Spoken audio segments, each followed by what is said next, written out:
Welcome everybody to a new Celluloid and Scotch. I am Dan, and with Carlito as always. And thank you for joining us on this Thanksgiving. Why are we doing a show on Thanksgiving? Well, I started last year with a drinking show with Jennifer and some of our friends. And Carlito and I like to drink. So it seemed like a great idea to do the show for it. And I'm probably going to try and do a Christmas Eve one again, just not as drunk. Nice. I don't really Can I have be on family. We will work it out. I don't really have family, so this is kind of me spending the holidays with my friends and family. Also, like to do a toast to some of the fallen members of our community. Sam, the most recent. Salute. Salute. Man, that Eagle Rare still fucking kicks my teeth in every time I sip it. And it's good because, like, this bottle stuff. has lasted, unlike my last bottle of Glenfiddich, which went way too quick for that 15-year. I still need to try that. I actually like the 14 better. Really? Yeah, it wasn't as fruity. Where the Ardbeg, like, that one was spicy. Super spicy. Yeah. So we are doing Blade Runner 2049. Yes, we are on a Denis Villeneuve kick. After talking about Dune, we ended up talking about this movie quite a bit. And I'd say since Arrival, you started seeing the Ridley Scott in him coming out, and then doing some research that this was one of the first movies, Blade Runner was one of the first movies that Denis Villeneuve watched that inspired him to become a filmmaker. So interesting dots to connect. And also he turned down this twice because he was intimidated to do it. Really? Yes. Because it's one of his favorite properties. And he was like, wow. I don't want to be that guy, especially going after a cult classic as the original Blade Runner. But to come from where he did, though, Prisoners, which was a fantastic movie if you haven't watched it, Sicario, which it makes sense now why we have some of the actors he has in Dune, because he started getting a reputation for it, and then Arrival, then this, then Dune. Ryan Gosling fought to get this role because he wanted to work with Denis Villeneuve, and he doesn't like doing big budget movies normally, but this was one he made an exception for, which I was like, but you love doing every fucking rom-com known to man. Which, you know, I get it. He knows that's his meat and potatoes. That's where his money comes from. He knows where to go because ever since the Notebook, that's been his thing. Still haven't seen that yet. I've seen enough of it to know what it is. Like, yeah. I think, how did he get his start? I remember the first time I knew of him was, oh gosh, what's, the football movie. The Disney football movie with Denzel Washington. Oh, Remember the Titans? Yeah, Remember the Titans. That's the first time I noticed him, but never watched it. Which is great. That's a great movie. The soundtrack obviously is great too, but so this movie I'm looking up from the numbers.com, which if you're ever wanting to research movie numbers, this is the place to go. Theatrical performance, this still gets hit as being underwhelming considering the budget. Domestic box office did 92 million. That's a failure. I guess so. International did 166 million, closer to 167. Worldwide 258, trending towards 259. 5 million in DVD sales, 23 million in Blu-ray sales. The budget was 185 million. So figure the marketing was double that. Another 100 million, roughly, probably. And it opened in 4,058 theaters on October 6, 2017. And so some of the Wikipedia stuff I found, Roger Deakins, who has now become like basically Denis Villeneuve's cinematographer. Also Sam Mendes, he did a lot of the Bond movies currently, which now I'm becoming an expert on Roger Deakins. His style, you can tell. Sorry while I scroll through this, but By the way, I'm drinking Lagavulin 11. I still haven't had that yet. Finished in is it port barrel or no Guinness? That's what it is. Guinness barrels. So good. So Deakins, realizing that Blade Runner was going to be one of the biggest undertakings of his career for the technical demands, realizing the on-screen universe, he exercised full artistic control on shoots, and the extent of his oversight meant a single camera setup for the set. This cinematographer rejected a studio line producer's request for a 9-unit camera setup because he firmly believed said technique would yield sloppy camera work, and he'd rather he and Villeneuve resume the practical approach of their previous collaborations to capture Blade Runner. Shot the project in 1:55:1 aspect ratio, and assisted with an attached crane arm or a dolly. Like Deakins, now I'm realizing, and then you start looking at his whole history of movies he's worked on. Jesus Christ, like he's been on everything. Yeah, I think he's 70 years old now. Oh, is he really? Yeah, I figured he was probably getting up there. I think it was Gore in one of our last streams that said Deakins also has a protege now. Ooh, that's good. If you don't get Deakins, you get this dude. Yeah. We want the Deakins way to continue, whatever he does.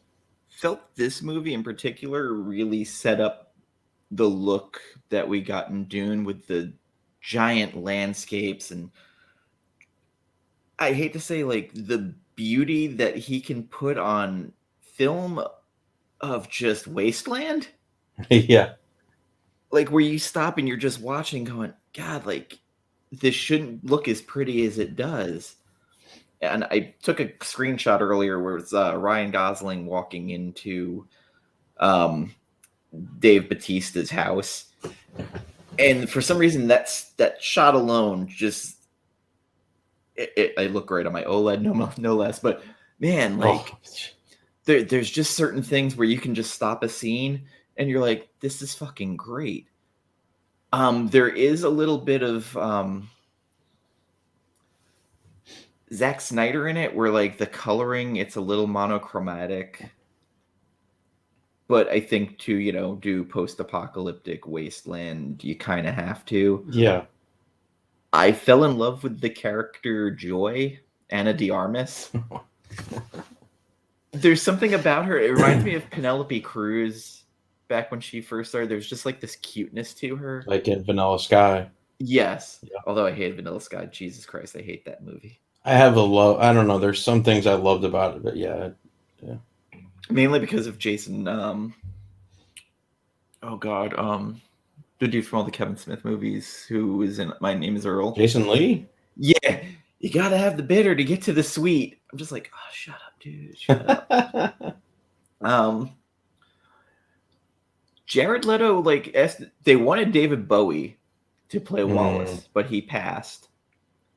So they thought Jared Leto exuded a Bowie-like atmosphere as Joker in Suicide Squad, which I never thought Suicide Squad 1 would win a makeup awards like it did for the Oscars, nor did I think that would lead to Jared Leto getting more work, but Here we are.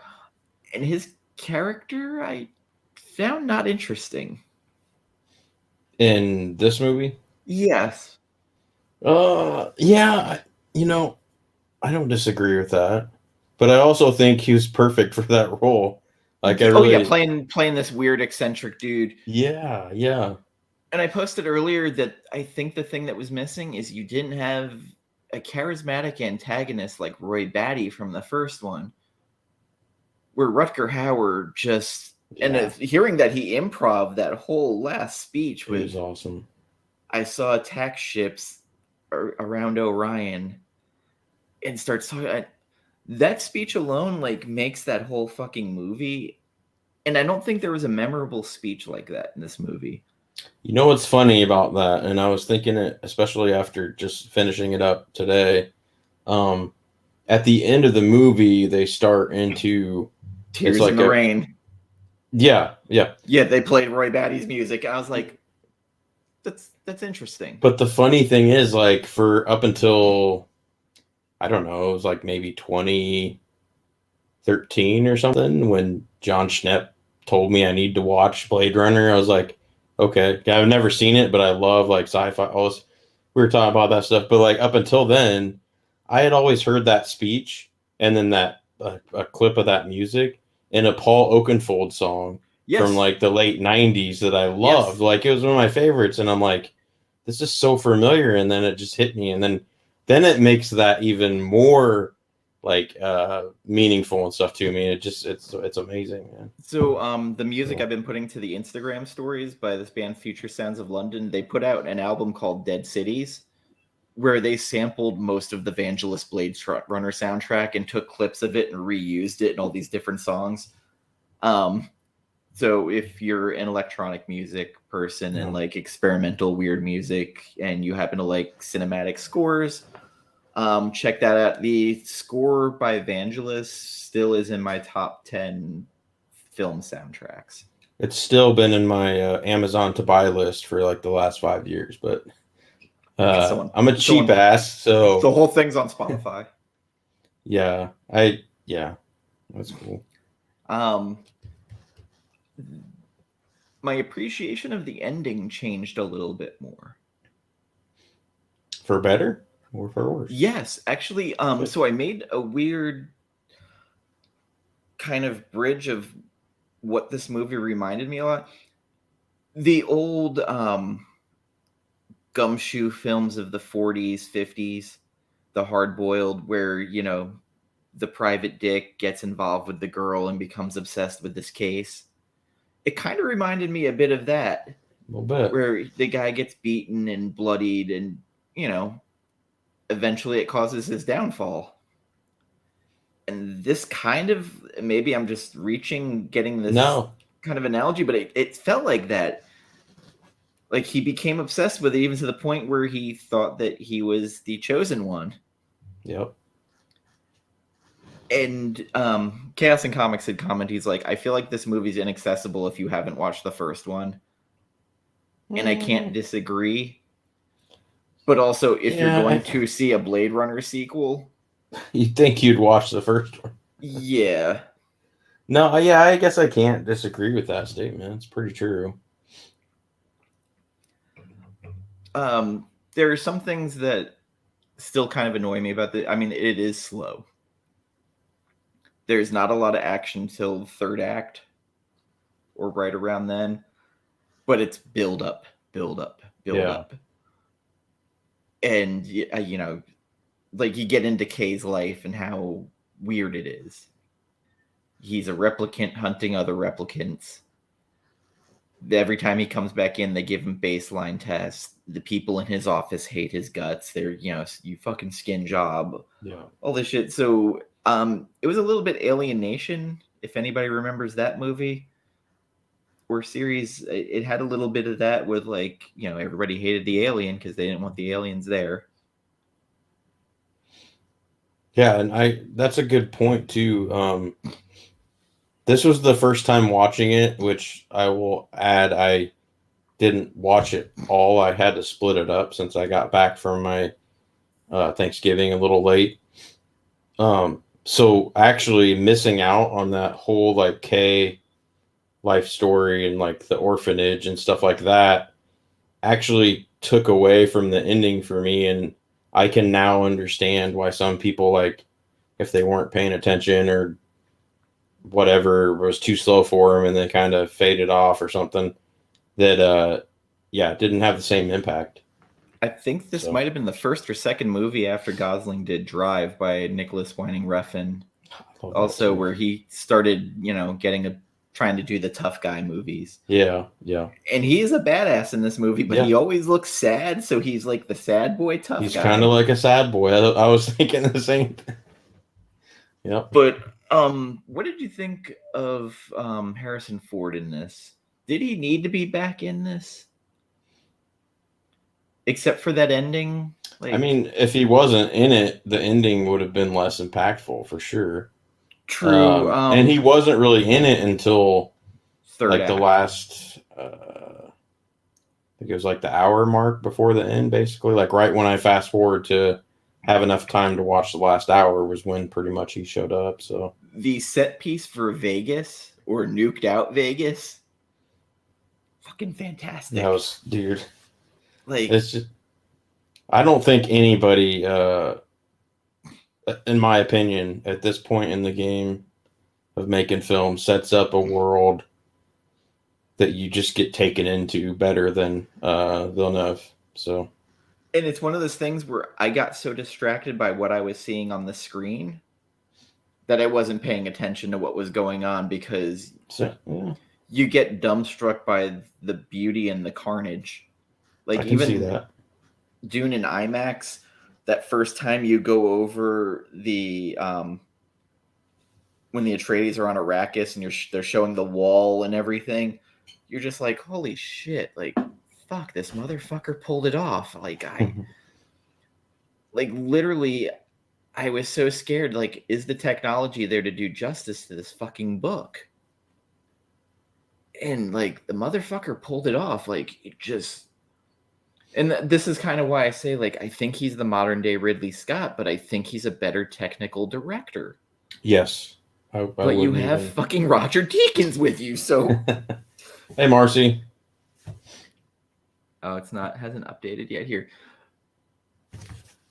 Are you watching? You said you watch the StreamYard chat, or do you have the? I watch the StreamYard chat. I don't have the extra one on. I do not mess with the StreamYard chat. I just open behind, I think, by 30 seconds. I just open up the YouTube and then I open up a pop-out chat and then close the YouTube video. And just leave it. It usually works better for me, but yes, we've completely talked about Denis Villeneuve. Like, but again, I think he might be one of the best directors out right now. Because there's nobody I sit there and go, this is the next James Cameron, this is the next Ridley Scott, and this dude might be both of them. This dude, I was thinking at the end of this one, and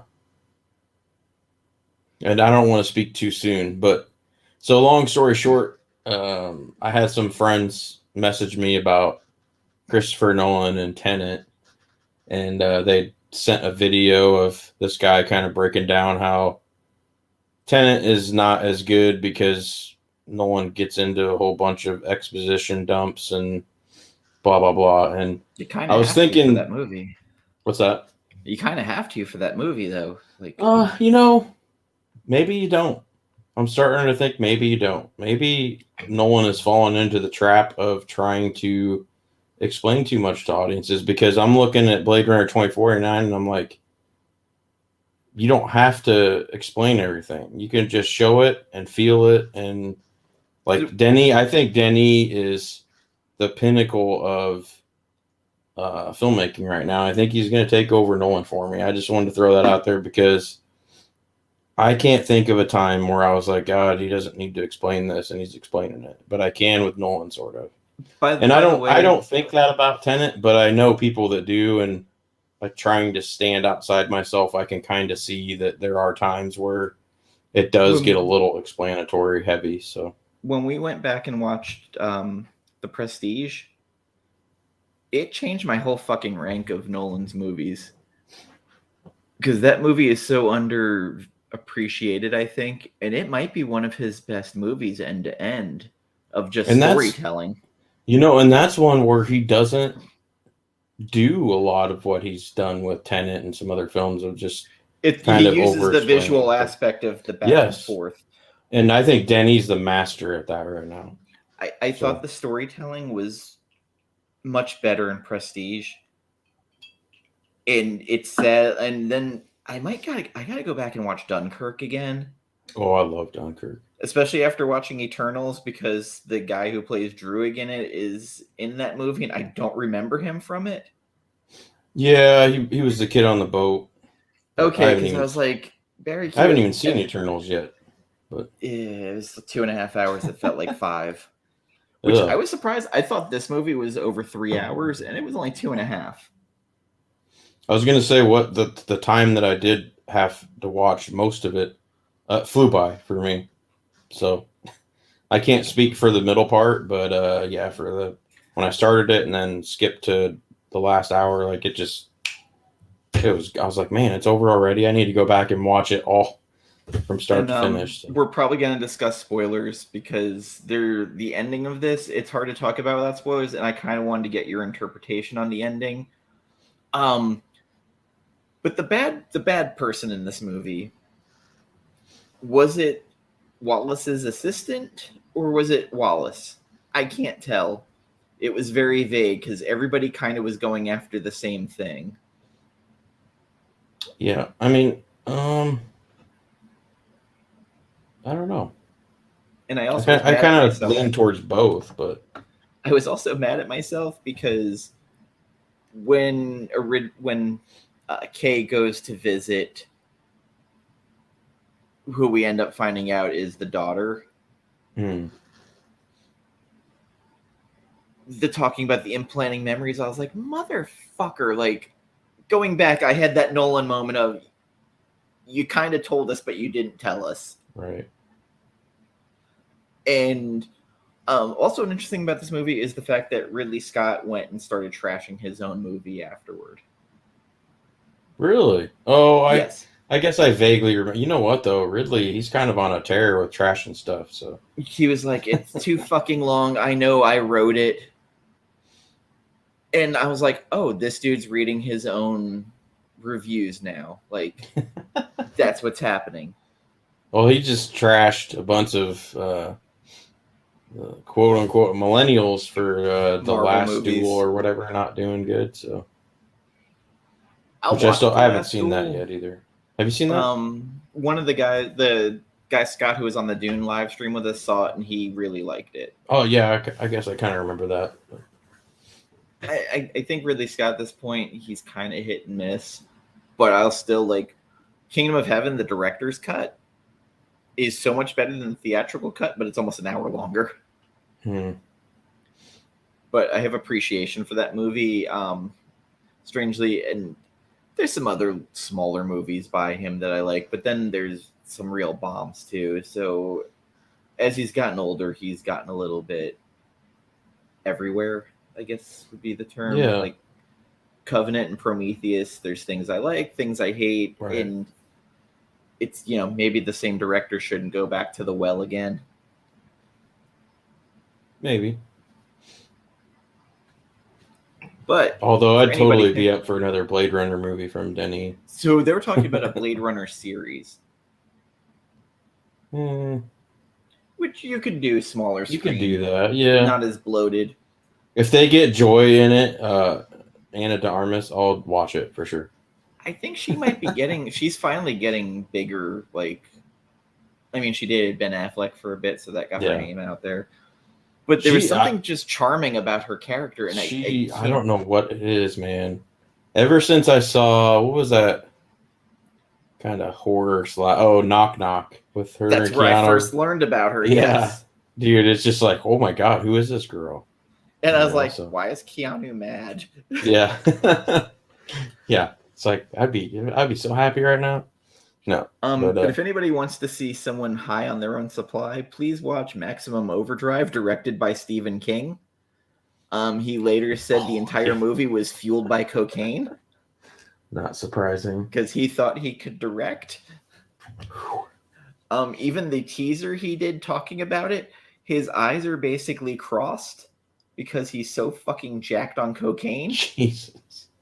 Yeah, like he was very open about it. He's like, yeah, sometimes you just get high and you think you can direct a movie and, well, not a great idea.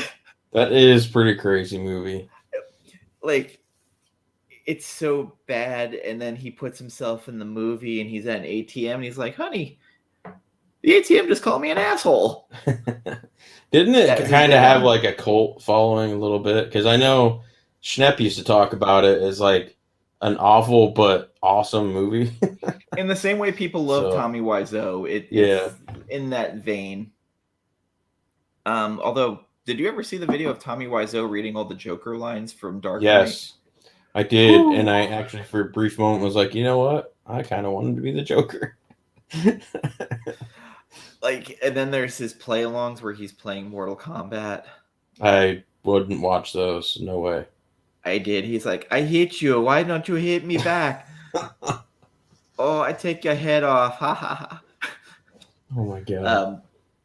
I've had the Blu-ray for the follow-up to The Room with him and Greg Sestero called Best Friends.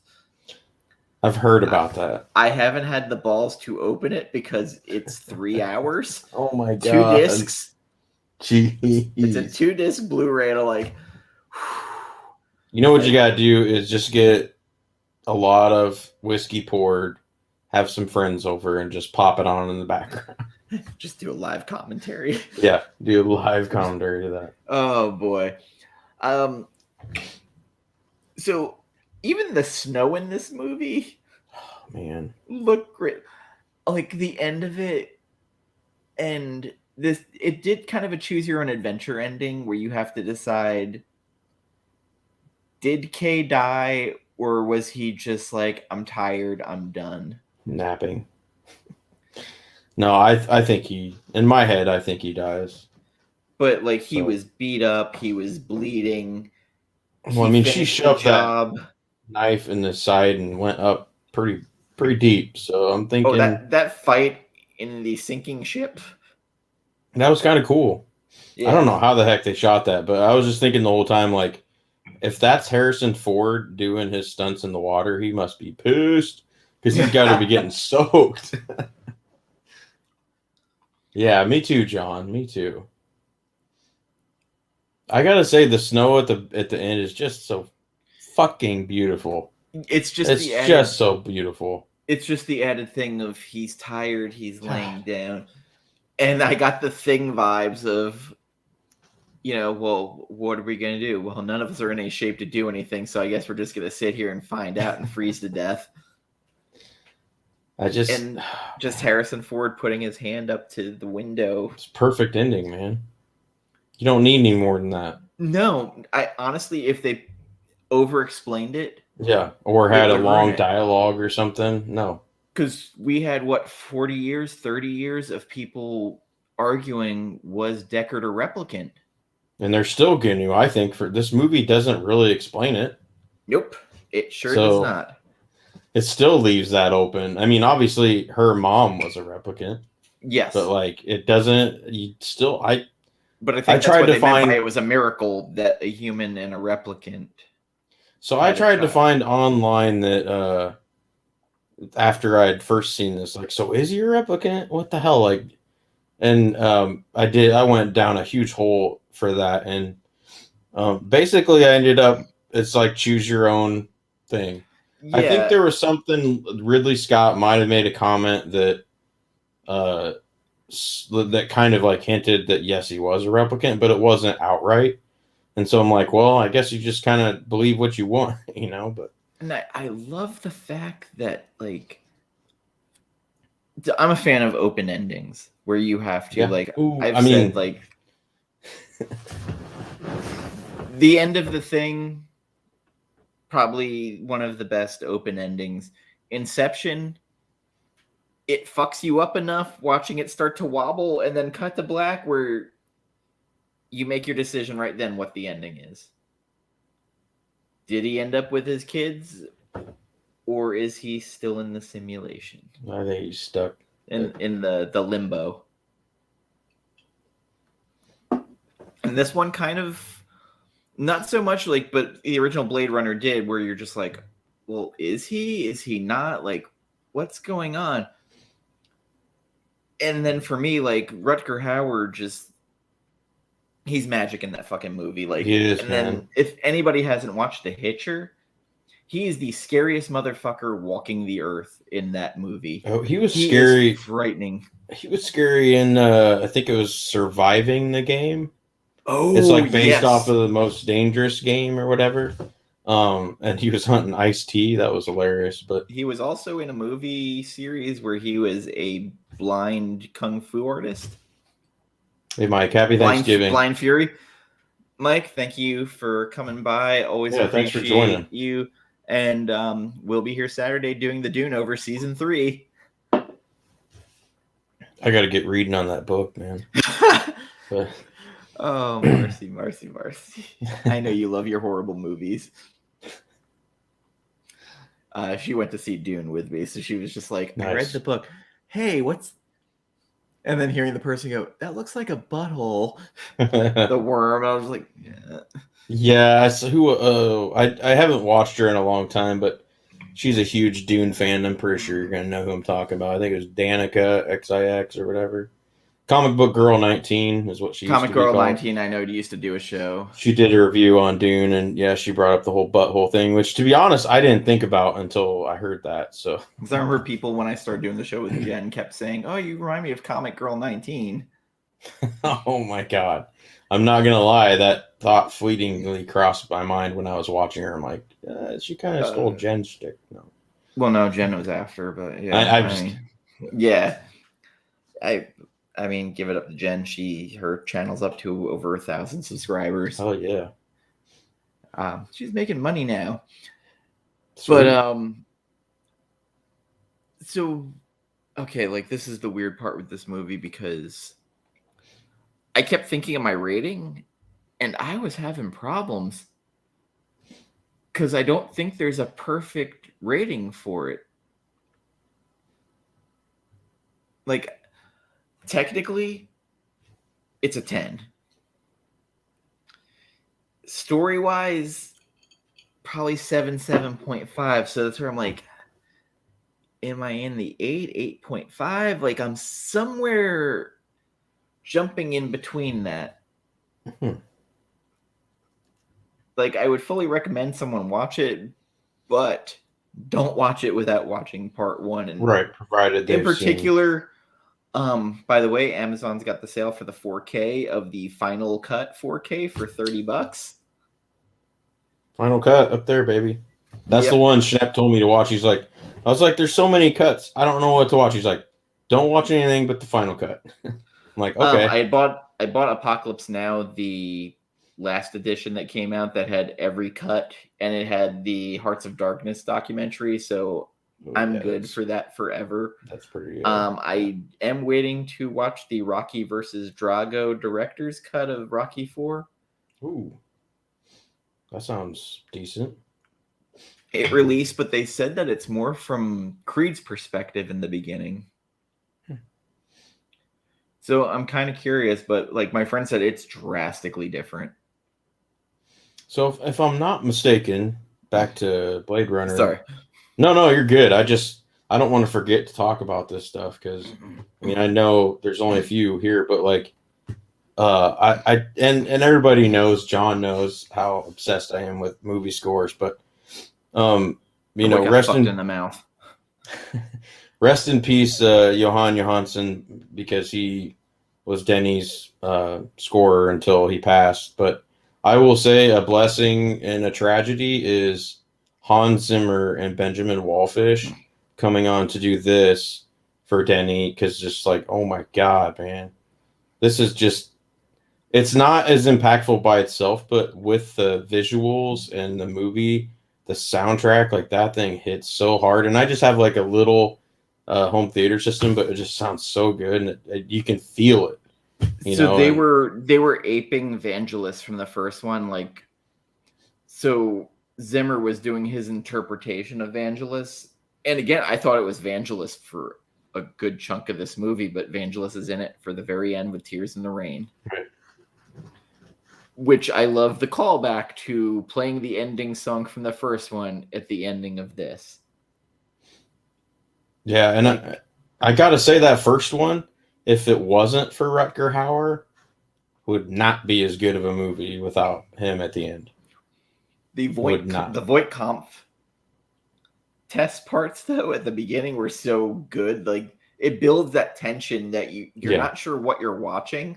Right. And I think that was part of with Blade Runner, the original, like you didn't really know what you were watching. And audience didn't because they fucking turned on that movie. John Carpenter almost got kicked out of film because of The Thing. Because people came out and said it was a horrible, violent, masochistic movie. And it came out score. Absolutely, man. 2 weeks after fucking E.T. And for anybody who doesn't remember, E.T. was a monster. That was just that's a once in a decade like blockbuster, man. Kind of like Jaws or, So I'm going to give Ryan Gosling. Ryan Gosling credit the part where he realizes he's not the child. He does a facial emote where you can see it broke him. Yeah. And it's just the subtlest of things, but like I was watching it today, I was like, I mean that's great acting because he made you feel something without saying anything. You just see this heartbreak. And he like backs up and like stumbles to sit down and like it just devastates him. And he's got all the bandages on his face still from getting the shit kicked out of him. But when he says that part, well, the boy, she's like, it was never a boy, it was a girl in blue. Right. And just the reality hitting him, and then he was like, memories I don't know if I ever thought about that the first time I saw. By the way, I saw this 3 times in the theater, so I wasn't one of the ones that was not going to see it. But yeah, like I thought that was just brilliant how they wrote that in there. That was just awesome. Just like, oh yeah, that would make sense if you don't want them to find them, you would say, yeah, that there's a girl and she's dead or whatever. I know people call bullshit on me, but I think there's a certain subtlety to this script where it's not going to hand feed you. Yeah, that's like back to what I was saying earlier is, I mean, I know Nolan's technical and he's got a lot of stuff that he thinks people might not understand. He tries to like kind of, I think he's starting to get too heavy-handed with the explanations and the kind of spoon-feeding audiences. And you know what? My thought is like, just stop, man. Just do what Denis doing. You don't need to do that. Either people are going to like it or they're not. And how much of that do you think is him getting studio notes? Oh, I think 90% of it's studio notes. But I think he's kind of in a habit now of, well, I'm going to have to shoot or rewrite this to kind of so that I don't get studio notes or something. What was the new studio he's doing? It's the first non-WB movie he's doing, Legendary. Who was he working with for the new movie? I don't know. I'm going to have to look it up. I know Michael Caine retiring broke my heart. Yeah. No more Michael Caine and Nolan movies. No, but like Jeremy Irons could just, because Jeremy Irons in the Zack Snyder Justice League, I thought he did a good job filling in for Michael Caine. Yeah, no, he wasn't. I liked his take. And for anybody who hasn't seen fucking Dead Ringers, I have not. He is fucking frightening in that movie. Jeremy Irons is awesome. And he can't be. Like, people forget he was Hans Gruber's brother in Die Hard with a Vengeance. So, and I haven't seen Guy Pearce in enough movies in a while. What's he doing? Nothing really. I was gonna say he must be semi-retired. I saw Jennifer Lawrence made a comeback. But for fuck's sake, like Memento, if you haven't watched it, was really the first of the Nolan like mindfuck movies. I need to go back and watch that because it's probably been almost a decade since I've watched Memento. And I know John really loves that. Christopher Reeve was in one of my favorite fucking movies.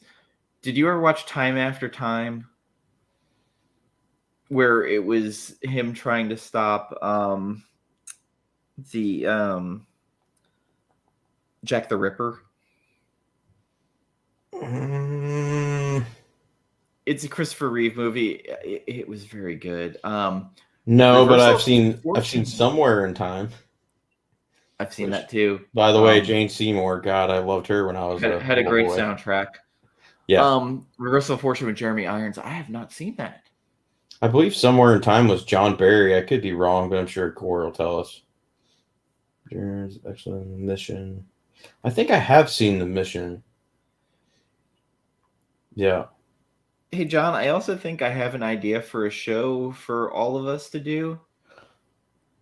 Top 10 scores to movies. Ooh, I am so in on that. Heck I think this would be interesting to see what we come up with. Everybody's different.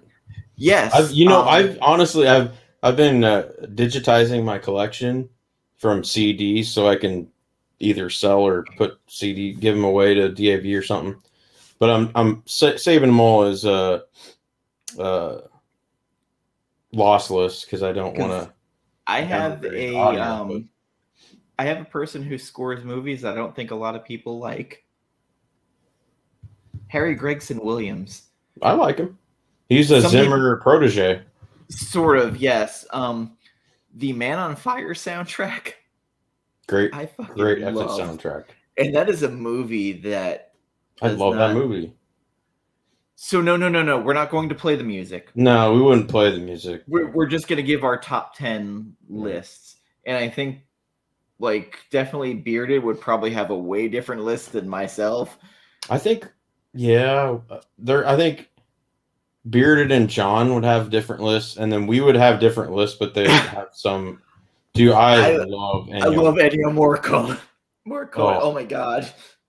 The Thing soundtrack. I'd be cool with that if it's an Ennio Morricone. I'm totally down with that. There are some scores that I think are just the one by Air for the Virgin Suicides, fucking fantastic.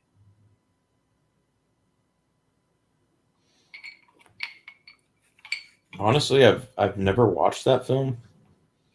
I need to. It was a good movie. I mean, I had an ex who Luke I think pretty much she'd be like, every Wes Anderson movie is the best. The Fifth Element, I thought had a fucking great score. It's like dancing about architecture. I mean, John's not wrong, but I'm sure. We could just play a little video of Hans Zimmer doing live show in the background. We're just playing Cartman singing. Just like in a little tiny box in the corner. So there's a little bit of a feel of music. We could speed it up like 10 times or something, you know? It'd be cool. I don't know, I don't know if saying the scores, it's not like saying it's an individual song from the score. True. We'll talk this out, but I thought it was an interesting idea of because I'm fascinated because I feel like everybody has a different score they gravitate to.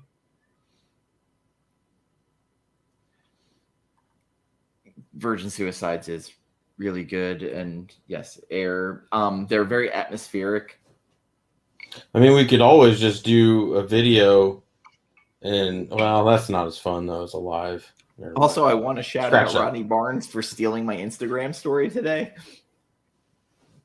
I posted the Roy Batty speech, and he literally cut and pasted what I put and put it into his own post. Nice. I noticed my own edit. Oh, man. Did he at least give you credit? Oh, fuck no. But that's okay. He's a friend of the show. And so I was like, oh, great minds think alike. And he's like, no, really, it's a great speech. I was like, it is. It really is. And to find out Rutger improv'd it, it was not in the fucking sheet. That guy was something else, I think Rutger Hauer is an actor. He did so many bad movies. I think it ruined his legacy. Well, yeah. If you took Nicolas Cage after going bankrupt and buying the Superman Action Comics #1, he had a run of some pretty good movies. I mean, at least cult movies. Yeah.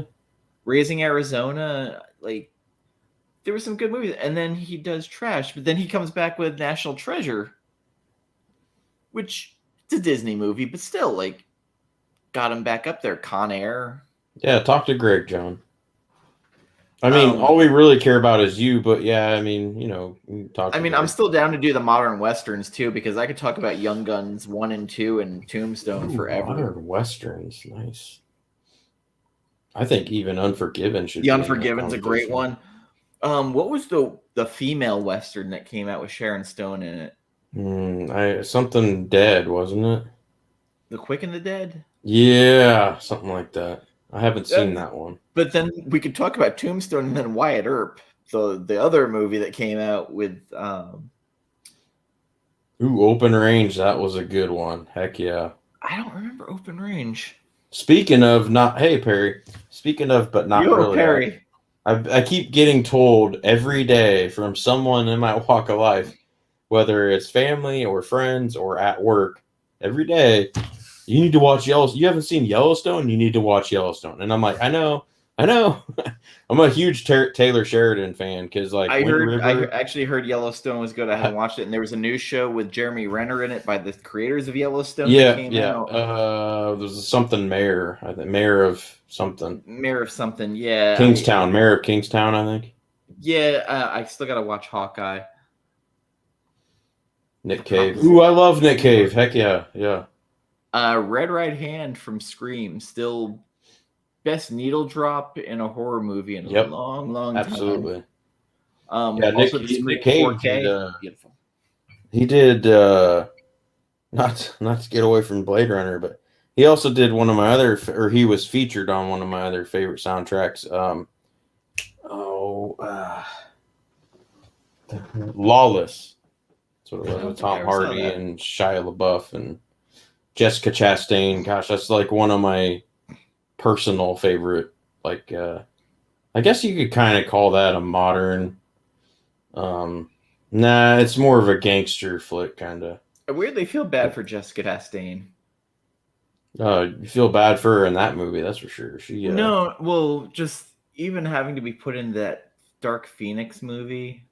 I forgot she was even in it. To be honest, I forgot. Forgot I even saw that in the theater. She's a better actress than I think a lot of the stuff she gets. Yeah. Because I think she has like a very Oscar-worthy performance in her. Oh, heck yeah. It's kind of the same way I feel about Rob Zombie, where I feel Rob Zombie is actually a very talented director, but he needs to stop fucking writing. Like, not everything needs to be this like hillbilly bullshit with moonshiners. Yeah, Gore, for sure. Nick Cave and the Bad Seeds. But Wings of Desire, I still haven't watched that fucking movie. Jessica Chastain was in Interstellar, baby. Yeah. Oh, God. I know that's your favorite Matthew McConaughey movie. Well, so I had to... It's weird because I was totally buying into McConaissance at that time. Yeah. Because, like, True Detective came out, and fuck, that was great. And Cary Fukunaga has not done a whole lot after that. Gets involved with stuff and then leaves due to creative differences. Yeah. And what's funny is, like, McConaughey was in another space / kind of search for aliens movie, Contact, from the 90s, where he's kind of just, you know, a bumpkin in that, but it's still like, it's like, man, he's in two of my favorite space movies. Are you talking about Idris Elba? Eats his elbow? The name with eats his elbow. However you say Idris Elba. Western with Idris Elba. Eats his elbow, Idris Elba. Yeah, it kind of sounds similar. It really does. That's funny. Yeah, I think he is in something like that. It's Concrete Cowboy. Was one of the latest. Yes.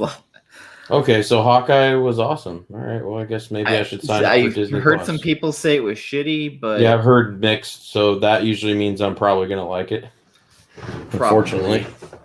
For anybody who likes Idris Elba, I will just tell you to go back and watch the first season of The Wire.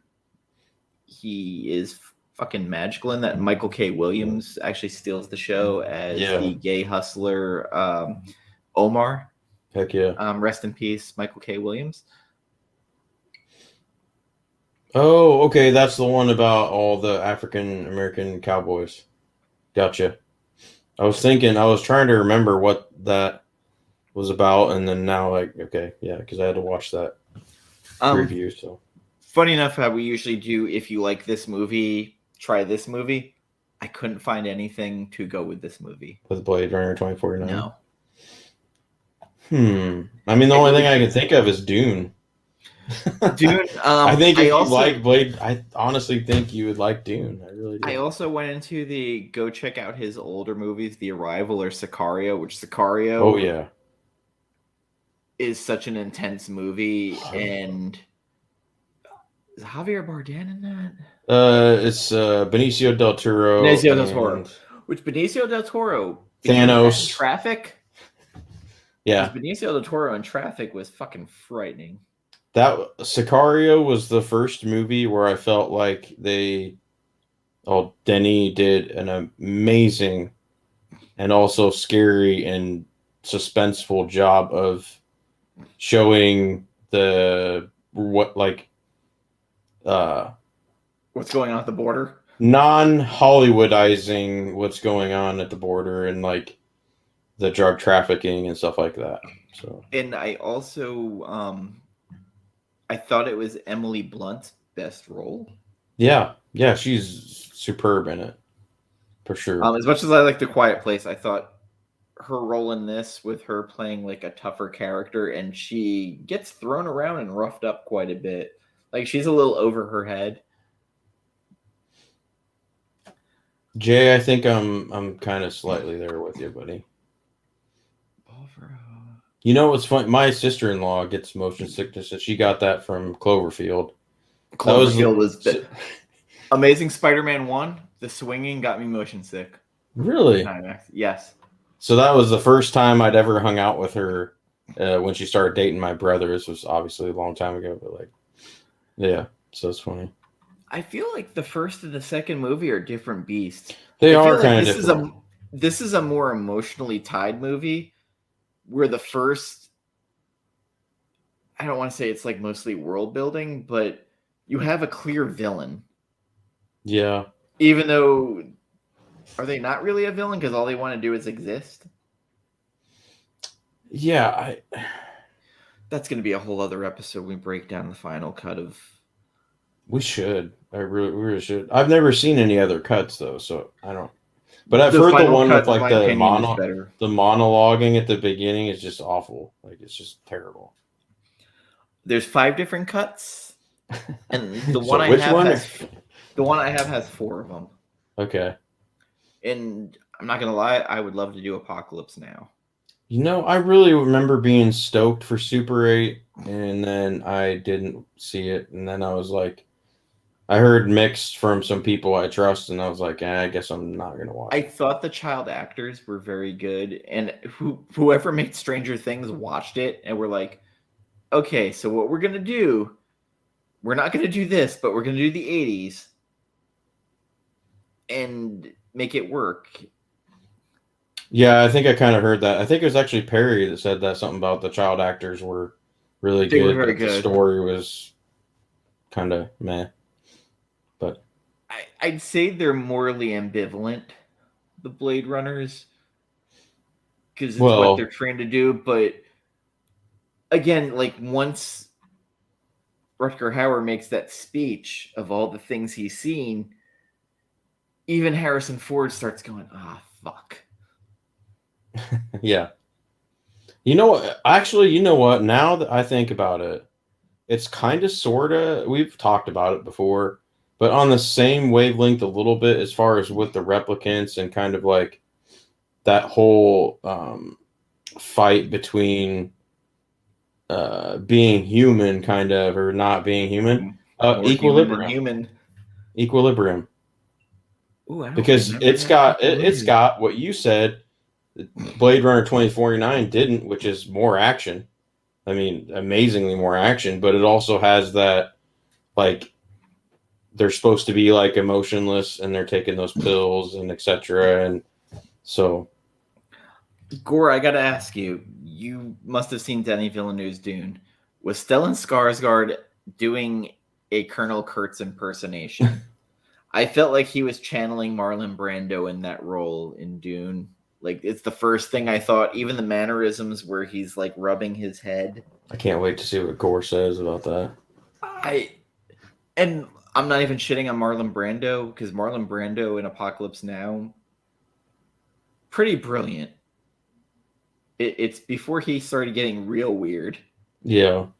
Where like he won the Oscar and brought the Native American Sashim Littlefeather to go take it for him. Yeah.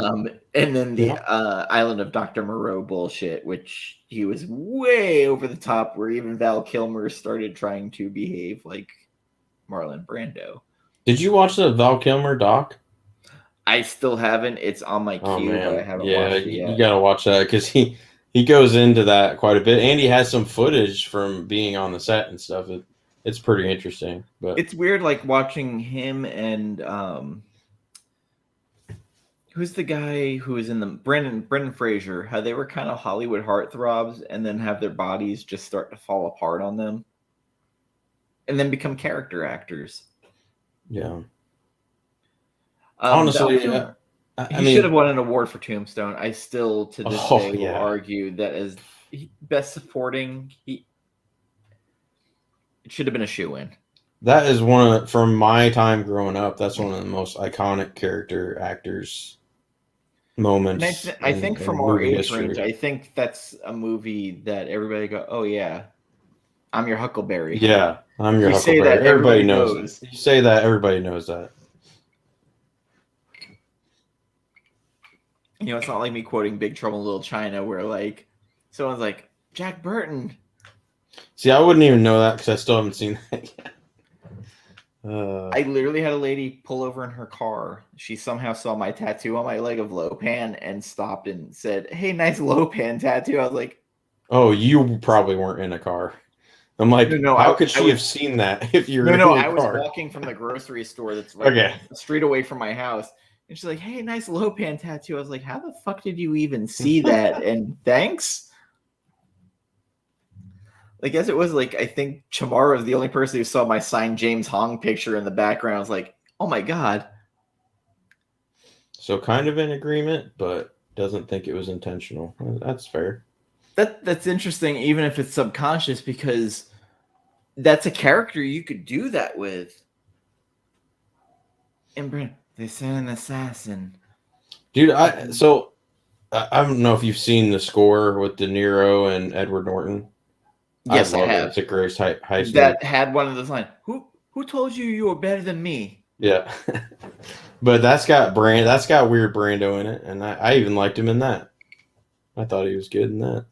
Small part, obviously. I mean, even when you hear the stories of Coppola with The Godfather, how Brando just couldn't fucking remember his lines, and they were stapling the lines on the back of people and extras. Yeah, Brando, he was a character, man.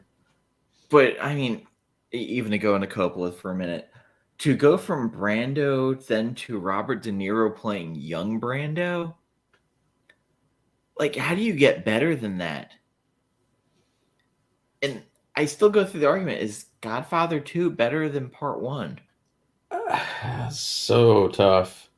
Yeah, I mean, they're totally different movies, especially since it's established, but fuck, like... So if I had someone put a gun to my head and I had to choose between the two, which I hope that never happens, but if it does, I would probably pick Godfather 2. I mean, if nothing else, when they kill Fredo... Fat Caligula. Yeah, that makes sense. Yeah, no, totally. Like, I don't think it's a secret. Like, Frank Herbert stole from history and everything else. Like, everything with the Harkonnens is gluttony. If there was a house sigil, it was gluttony. Like, they would have been the character from Seven. I'm also wondering, like, so what is David Fincher? What is his going to be his mega opus? What's going to be his calling card for the rest of his career? Because really, our directors right now, Fincher, Nolan, Villeneuve. I'd say they're our top 3 right now. Well, Tarantino, I'd have to put him in there too. If Tarantino puts something out, tell me you won't go watch it. I probably won't because I've had a love-hate with the last half of the movies he's done. Like what'll happen is I won't go to the theater, but then I'll watch it on Netflix or Prime or something, and I'll be like, oh, I actually like that. So I've lost the whole where I used to be like, oh, I got to go see that in the theater.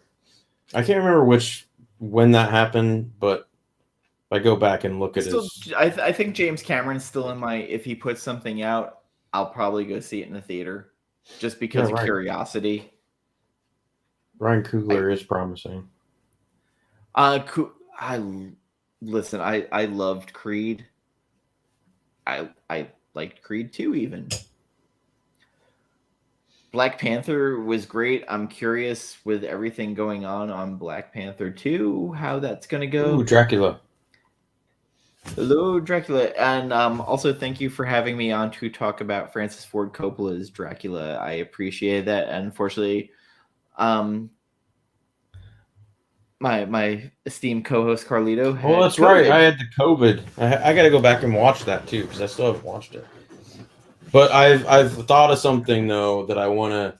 Hopefully, Drac will be kind enough to allow me to enter his dungeon. But yeah, I've thought of something that I do want to go on there and talk about if given the chance. So he very much wants us to do Street Fighter.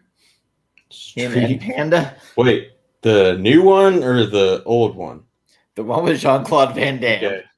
He wants to come on to talk about that and Zodiac, which Zodiac I am more than game to talk about. Oh, heck yeah.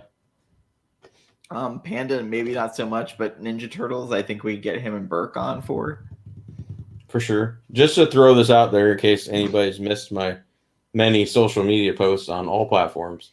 I watched Midnight Mass and I fucking loved it. So that's all I'm gonna say. I'm not gonna get into anything further, but yeah. So Zodiac, I will say has a good argument against 7. I don't think it'll win against 7, but I think they're two totally different movies. Didn't we kind of go over this? Because I thought I picked 7 over it a little bit. You did a little bit, okay. But I just wanted to say, like, you rewatched it. I've just recently rewatched it. I think the acting is better in Zodiac. Oh, for sure, yeah. I think the story and twists in 7 are better. Oh yeah, and I think the ending is better. I mean, that ending in 7. I mean, you just don't get much better than that. Okay, so what? Hold on. Herzog's Nosferatu remake. Are you talking about Shadow of the Vampire? Because Shadow of the Vampire with Cary Elwes and Willem Dafoe playing Nosferatu was fucking amazing.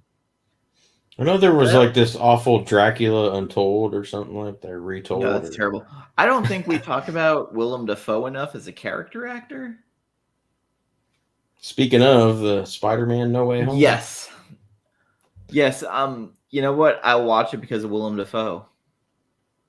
I love Tom Holland as Spider-Man, and I've been seeing a lot of people lately saying otherwise, and I mean, I don't think it's his fault. The things that are wrong with the movie aren't his fault. Yes. Sony.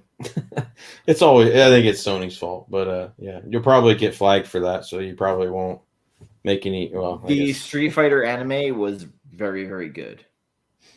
Incredibly good, actually. I don't remember seeing an animated version. There were a couple of good versions of it. One of them in particular, there's a movie that they did that was fantastic. Oh, Marcy, that's right. I thought he was good in that too. I remember going to that movie and thinking Viggo Mortensen was in it, and at the end, Gambit turns to me and goes, "No, that was Drago," and I was like, "Wait, what? That was Dolph Lundgren?" I was like, I thought that was Viggo Mortensen. He says, no. Drago. Same chin. Aquaman was a fun movie. Like, it was fun. Yeah. I'm looking forward to see what James Wan does with the second one. Also, that's an actor. I mean, a director that I think does not get enough appreciation. Like, I agree. He works on budget, on time. Well, I think it's because of the genre he started out in. True. If he has kind of ventured out of it, but he hasn't really hit the mainstream yet, I don't think. So Defoe in the that's a good quote right there. oh god, what was the fuck was that movie? The Saints? No, not the Saints. Boondock Saints. Boondock Saints 3, baby. I'm so stoked. Happening? It's happening. Really happening. The script's done and written, and they got everybody ready to come back. So, boom! I'm so for it. I don't even care. The Herzog film Klaus Kinski. I don't think I've seen that shot-for-shot remake. I've only seen Shadow of the Vampire. Yeah, I think I've seen Shadow. I've never seen the. Which Shadow of the Vampire? Please go watch. It's a cheap movie, and Willem Dafoe playing Nosferatu, where it's basically Nosferatu but taken from the director's view. I've heard a lot of things about Melancholia, but I'm not a fan of Kirsten Dunst. So Antichrist is a movie that other directors have thrown up in the theater watching. A couple of horror directors watched it and it bothered them more than any other movie. Really? It sounds like something I need to watch then. I think it was Lars Van Trier. He got bothered by it? He was the one who did it. Oh, I was gonna say. But the guy, Alexander Aja, who did High Tension and a couple of other horror movies, said that he went in the theater and it bothered him watching it. But there is a French horror movie called Martyrs that has bothered me more than anything else. It is in my memory forever, the ending, and it will never leave. And I think that might be the note card of a great movie. If you can't forget the ending. And I think I forget what Zavi had it. I think they were the only one that had it in stock. And it's usually they have everything in stock always, it seems like. Yeah, and they were having a Black Friday sale. Also, I want to push what I think we should do for Christmas. Maybe because I picked up for $10. The greatest Christmas story ever, Die Hard. Yeah. For a second, I thought you were going to say A Christmas Story, and I was going to be like, no, it's good, but that's not. Because it's not Christmas till Hans Gruber goes off the top of Nakatomi Tower. Yeah. I saw that on was it like a Christmas sweater or something? That was pretty cool, but yeah. No, that's definitely true. Yeah, I think that would be a great Christmas movie, and everybody will argue with us that it's not a Christmas movie. No, it is. It's already been decided. I'm pretty sure Bruce Willis even said so. And this is before Bruce Willis was checking out of movies midway through, like, yay, so I'm just out here, having fun. I also love that I saw something in the news for the newest Fast and the Furious. Vin Diesel is asking The Rock to come back. Yeah, I saw that. I haven't seen any response from The Rock yet. Has he responded? No, we'll have to see how this probably movie won't on Netflix does.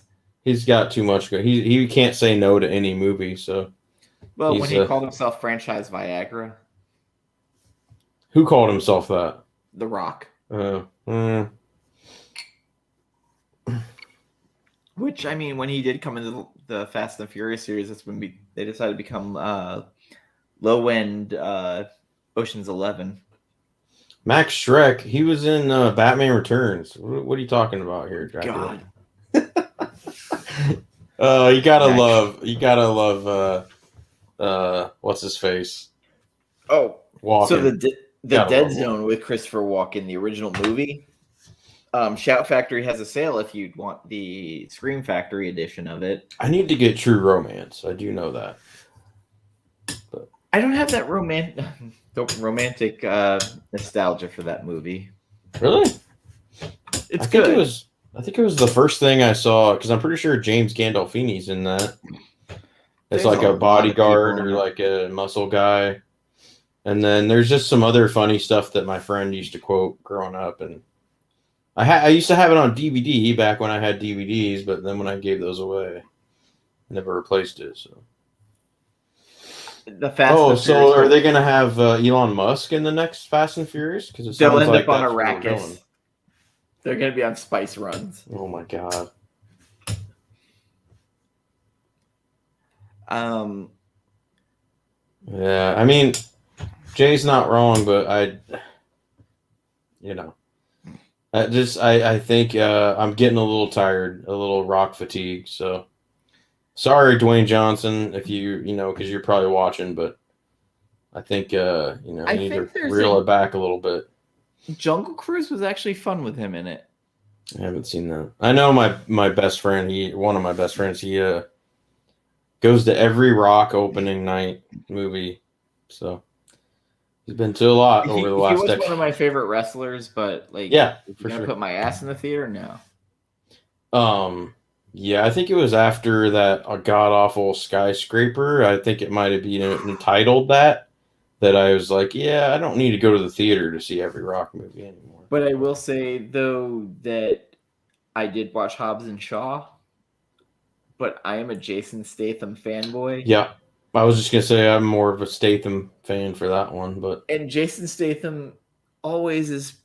He's not a funny guy, but they keep putting him in funny roles, and I think that's what makes it comedic. Yeah. Like, and I mean, hey, I'm not knocking. I'm by no means knocking The Rock at all. That guy, he does put butts in seats, and he's entertaining, and he's respectful and a good guy, and so I'm not knocking him at all. I'm just kind of getting tired of. That's a guy that made the most of all of his. I mean, he was at the University of Miami, someone blew his knee out. Became a wrestler, came up, did the Mummy. Yeah. I mean, he's paid his dues. So they did him bad in Scorpion King too. So yeah, they did him dirty in that one. I am not a League of Legends fan, so I don't know if I would enjoy Arcane. But Michael Bay movies, I will shit on except for the Friday the 13th remake because I really like the Jason they put in that. I heard that was pretty good. I haven't seen that. Well, I haven't even seen the original Jason movies yet.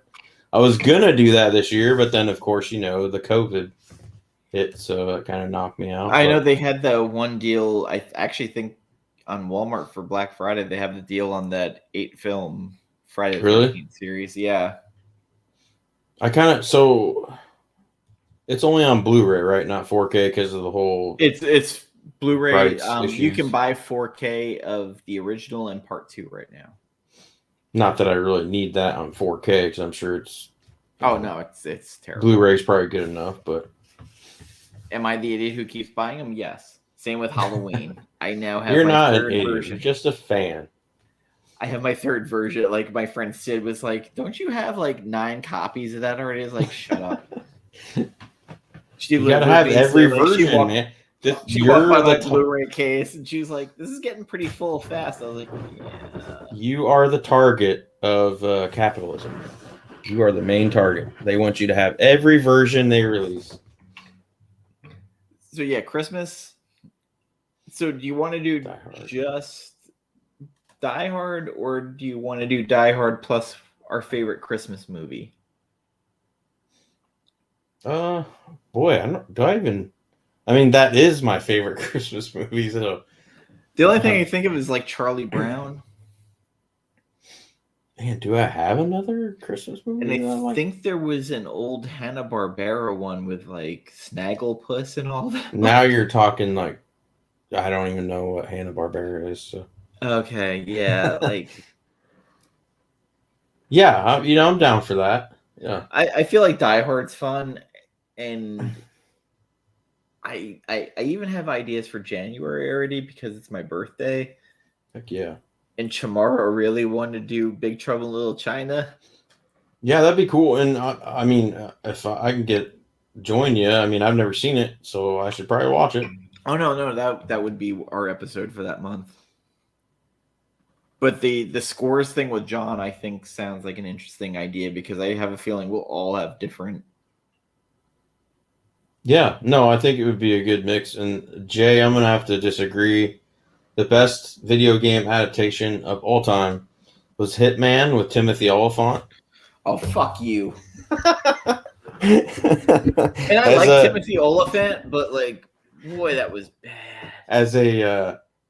I was obsessed with that game and I played that, Hitman 2, Oh man, whatever, all of them. I had the anthology too, and yeah, like at first I was like, "What the fuck?" But then after my second viewing, I'm like, you know what? I kind of dig this. So I don't know. I think it's more because of Olga Kurylenko. I believe she was the Yes, Russian from girl, and the second Bond movie, Quantum of Solace. honestly, Daniel I don't Craig. know. I just thought it was cool how we would, shooting and stuff like that. So it was a little void of emotion and whatnot, but I mean, it's Hitman, so. But I mean, we all have those movies everybody hates that we like Shoot 'Em Up I love it. with Clive Owen. It's an so awful movie, but it's dumb. Yeah, it's dumb, but it's fun. entertaining. It's entertaining as fuck. The Crank movies, I know they're trash. I 100% know they're trash. I could not get into Crank though. I saw that in the theater, so I believe I was working at the theater still when that first one came out, or maybe I just had a friend that was still working there and he like hooked me up. I can't remember, but yeah, I could not get into that. Well, I actually kind of hated it. Part I was two like, was when I realized it was ridiculous. I don't mind Transporter movies though. I have those, the first 2 or 3 or whatever. First one I thought was good. Second one I was like, it's starting to get a little ridiculous. And Yeah, the third one where they flip the car and rip it's the bomb ridiculous. off It started to turn into Fast and Furious a little bit. But which Fast and Furious? It's Little Rent Ocean's 11. True. It really is, but sponsored Pac-Man? by Axe Body Spray. Pac-Man's fun. I like Pac-Man. I was actually decent at that, but it wasn't my favorite game. That's video game. I feel like God of War one would probably. So, because I'm old, the type of video games I like now are the Jurassic World Evolution, where you like build your own park and you raise dinosaurs and you spend money on fences and like all this stuff going on in your head type of video game, which is stupid. But I mean, I think it was like right after I got done being sick really bad. I couldn't sleep, and so I was just like, I haven't played this forever. I threw it in. I played till like 5 a.m, which I started at like 1 p.m. and the day before. So I played till like 5, and I'm like, holy crap, it's 5 a.m. I should probably go to bed. I heard the birds chirping. It started to get light out. I'm like, oh man. But there's an Antonio Banderas movie I actually love that people don't talk about a lot. The 13th Warrior. I've heard that talked about a fair amount. Eaters of the Dead. I don't know why. I just love that fucking movie. Like, it's such a bro movie, but it's the story of Grendel basically, and I dig it to no end. And you can't buy it in anything other than DVD right now. Okay. It's kind of like there's a vampire movie with the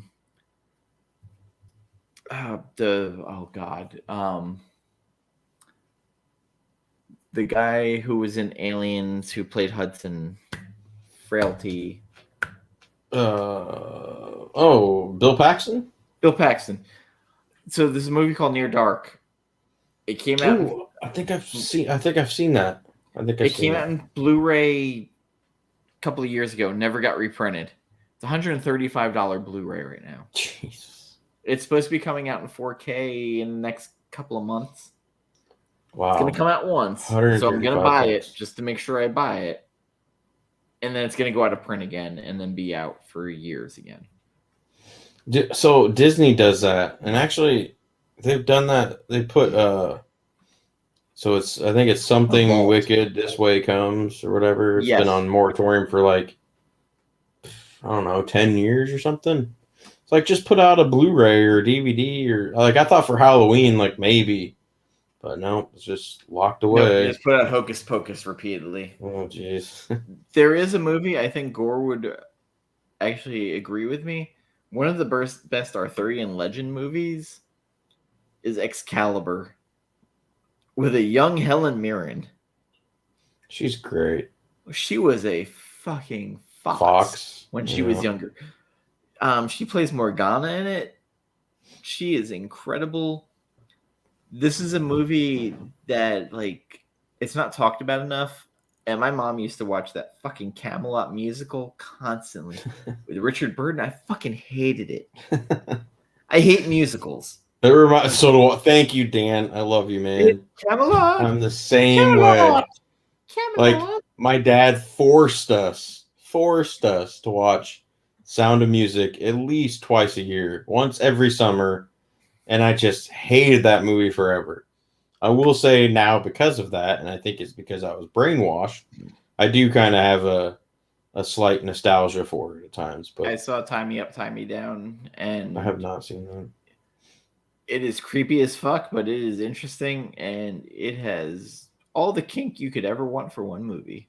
Speaking of like kind of Latin American kink, sort of, have you ever seen a little B horror movie called Sleep Tight? No. It's by one of the famous Latin American. I bet Gore has, but I gotta tell you, I was really into it. I don't know why, but yeah, I bought it. I think it was a couple years ago, and I'm trying to think who recommended it to me because I know it was someone from Twitter or something. I'm like, why? I've never even heard of it, and then I watched it, and I was like, holy crap, this is creepy, but it was like good creepy, kind of, if that makes any sense. I just backed the unsubscribe 80s horror documentary that they were doing, In Search of Darkness. I saw Excalibur when it came out, but I had to see. Bro, like my mom played the Camelot movie constantly. Like it was one of the few VHS we had. We had that in Texas Chainsaw Massacre at the start. So during dinner we watched the original Texas. Yes. So think how much that fucked me up as a kid. And then Camelot to follow it up. So she'd be doing laundry in here. It's Camelot. Oh my god. Like, my brain was warped at a very early age. So I only own 2 musicals, and one of them now is kind of tainted because freaking Kevin Spacey. Oof. But Beyond the Sea, based on Bobby Darin, one of my personal favorites. I got the Beatles one, Across the Universe. Better than I thought it would be. Yeah, I've heard that. And didn't Disney release like a new Beatles documentary or concert or something today? I'm sure they did. I don't know. But anyway, the second one that I have is Ryan Gosling, bringing it back to Blade Runner 2049. L.A. La La Land. La La Land, yes. Yeah. So I fell in love with terrible. That. I see a lot of myself in that one in particular. I remember Collider doing that whole like little skit. Oh yeah, remember Scott Mance was just head over heels in love with that movie. Yes.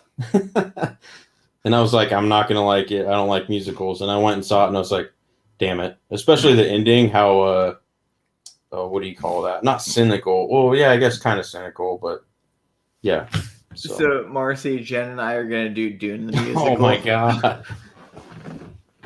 Oh, Marcy. We'll have Sid be the sandworm.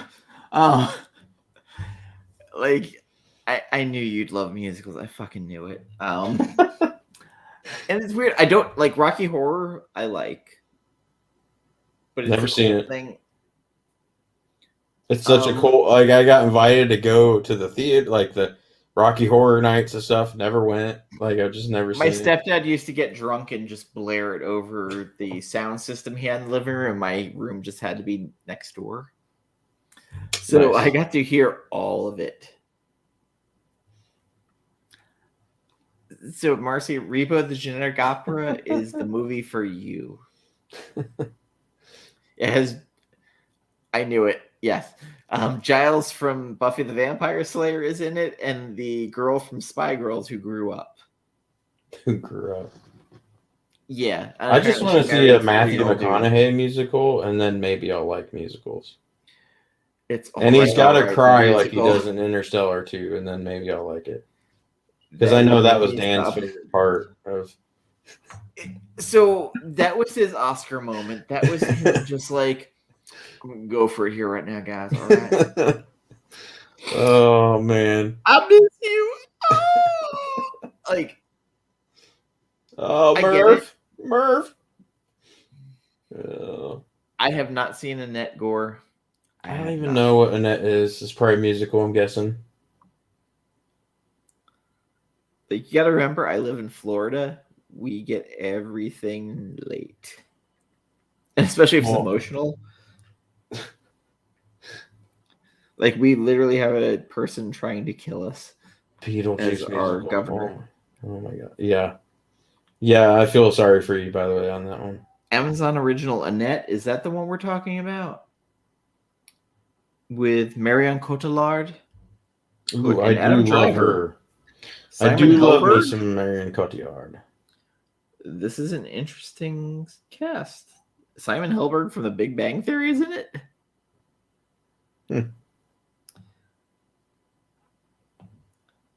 And it's an Amazon original. I'm gonna check it out. Taking it back to Olga Kurylenko, I always thought she was going to be a huge hit, and then she just kind of fettered out a little bit. After the Bond movie, I really thought she was going to be. I know she was a Maxim girl at one point or stuff or whatever the fuck. I'm pretty sure I had the Maxim she was in back in the day. I just then Hitman. There was another movie she was in. I remember she basically was like 2.0 of the one who was in the Matrix Part 2 and Wings of an Angel. God damn, I'm forgetting her name. The Italian actress, Monica Bellucci. Monica Bellucci? I thought she was going to be like the Western version. No, but nobody's going to be as big as Monica. She's the best. She is the quintessential for me. And if you wanted to see her give birth during Shoot 'Em Up and also have the umbilical cord shot off with a gun. Yeah, that was cool. Never seen that before. No. Listen, Shoot 'Em Up is a movie. If you like Bugs Bunny movies, yeah, basically, watch it. And what's his face is even pretty funny. Paul Giamatti, he's pretty funny. Paul Giamatti is basically pretty funny in it. He's the hunter. Yeah, he's Elmer Fudd. Fudd. He's fucking Elmer Fudd. Hilarious. I love that movie, and it's so stupid, and I can't stop watching it. It has some of the best, the monologue it goes on about the people that don't turn their turn signals on. Yes. Oh my god, I just fucking loved it. And I don't think people remember Clive Owen was on like a star turn at that point. Like, I think I would have loved him as Bond, really, but yeah, I agree, Gore. I think this is the last show, you guys. I'm gonna go ahead and unsub. There's so many foreign actresses I love. Yeah, that's the problem. I mean, Anna de Armas, it might be like the next Monica Bellucci. Like Gemma Arterton, who is now in the Kingsman, who was in the horrible Clash of the Titans remake. Ooh, I'm glad I didn't see that. Was also in Hansel and Gretel Witch Hunters. She's so small of an actress, but I love her. She's the spicy little British girl.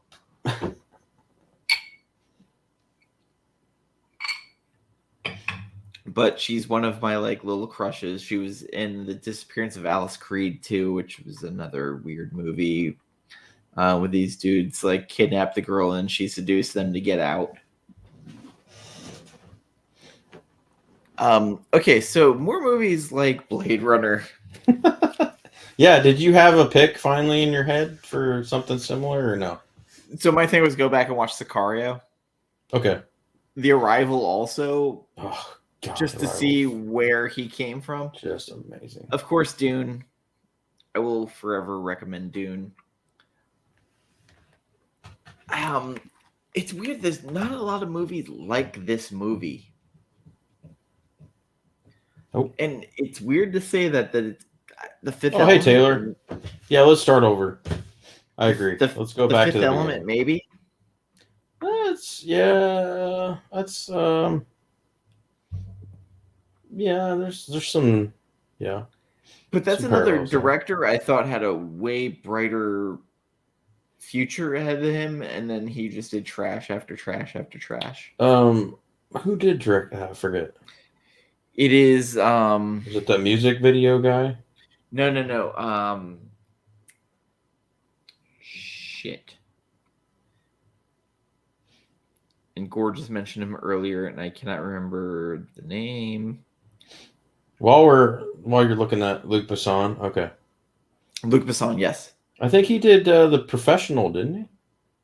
Yes, but Yeah. Fifth Element came Love after The that. Professional.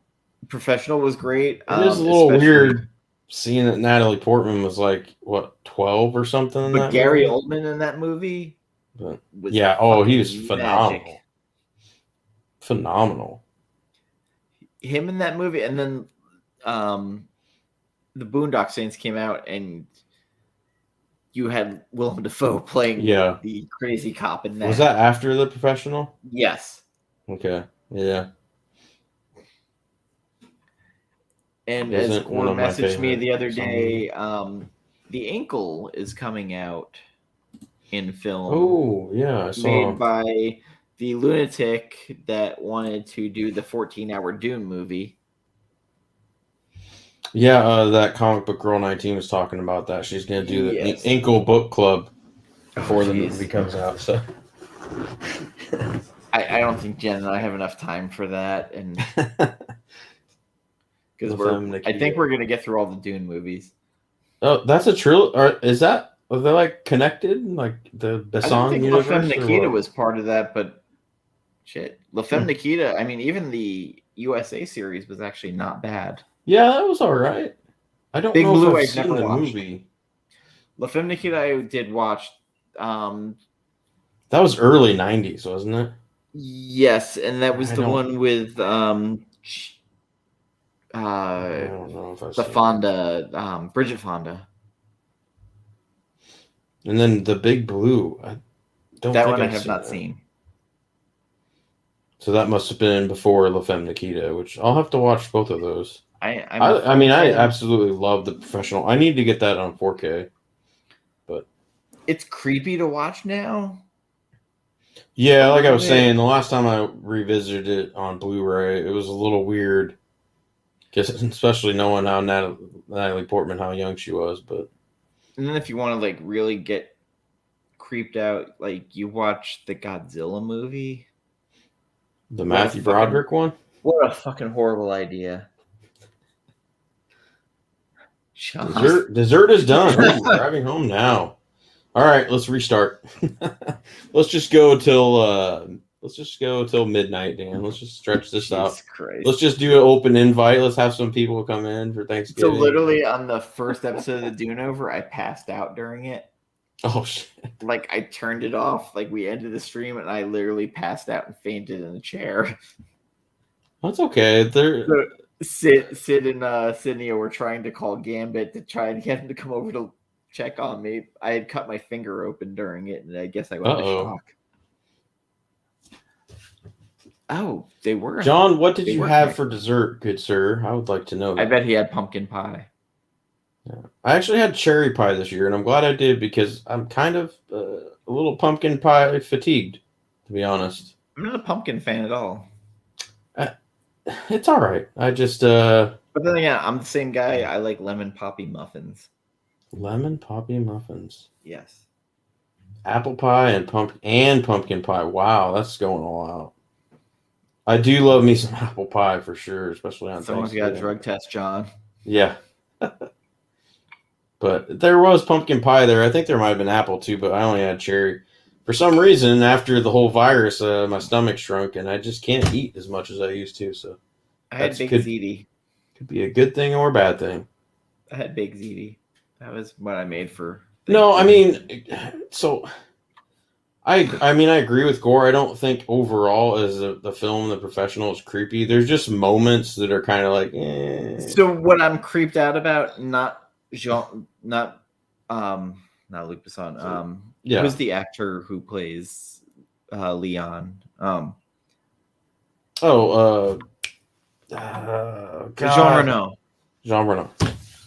I don't like the way people who watch this movie will comment on it. Right. Yes. Especially someone who watches it for the first time now. Like, yeah, like Natalie Portman's hot.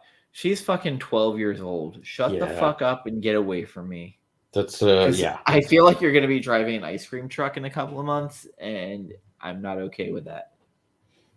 John, did you have your apple pie like they did in American Pie or no?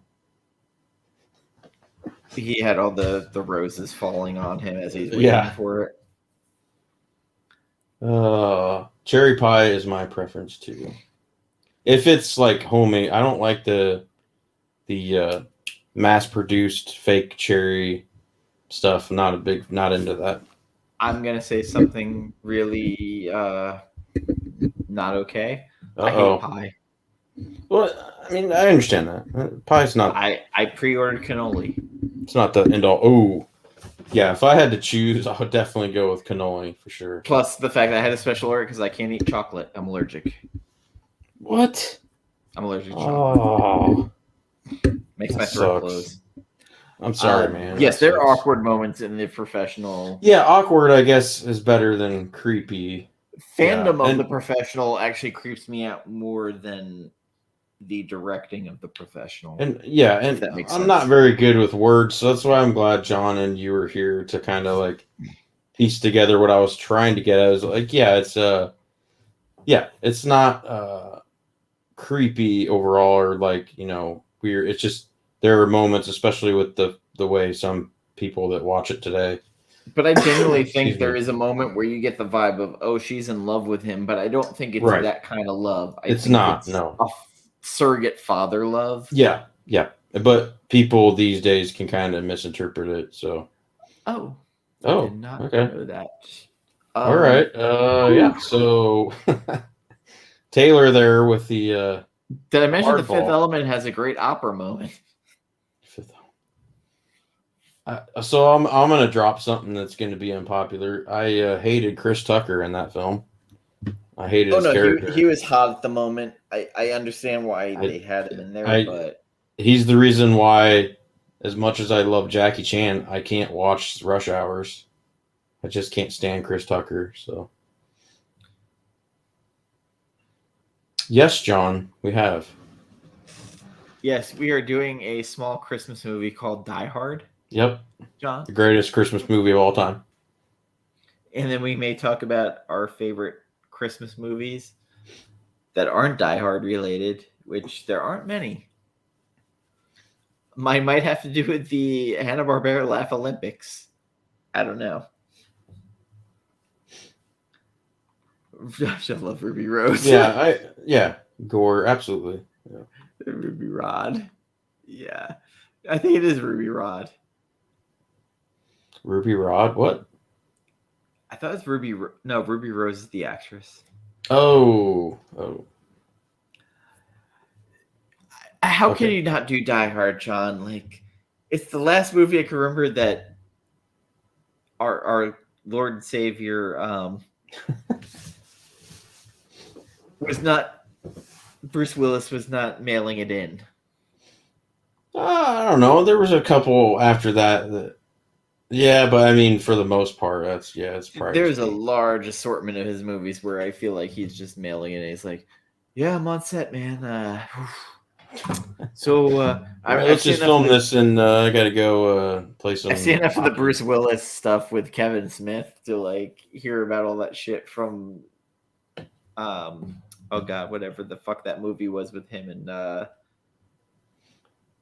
the actor from Saturday Night Live.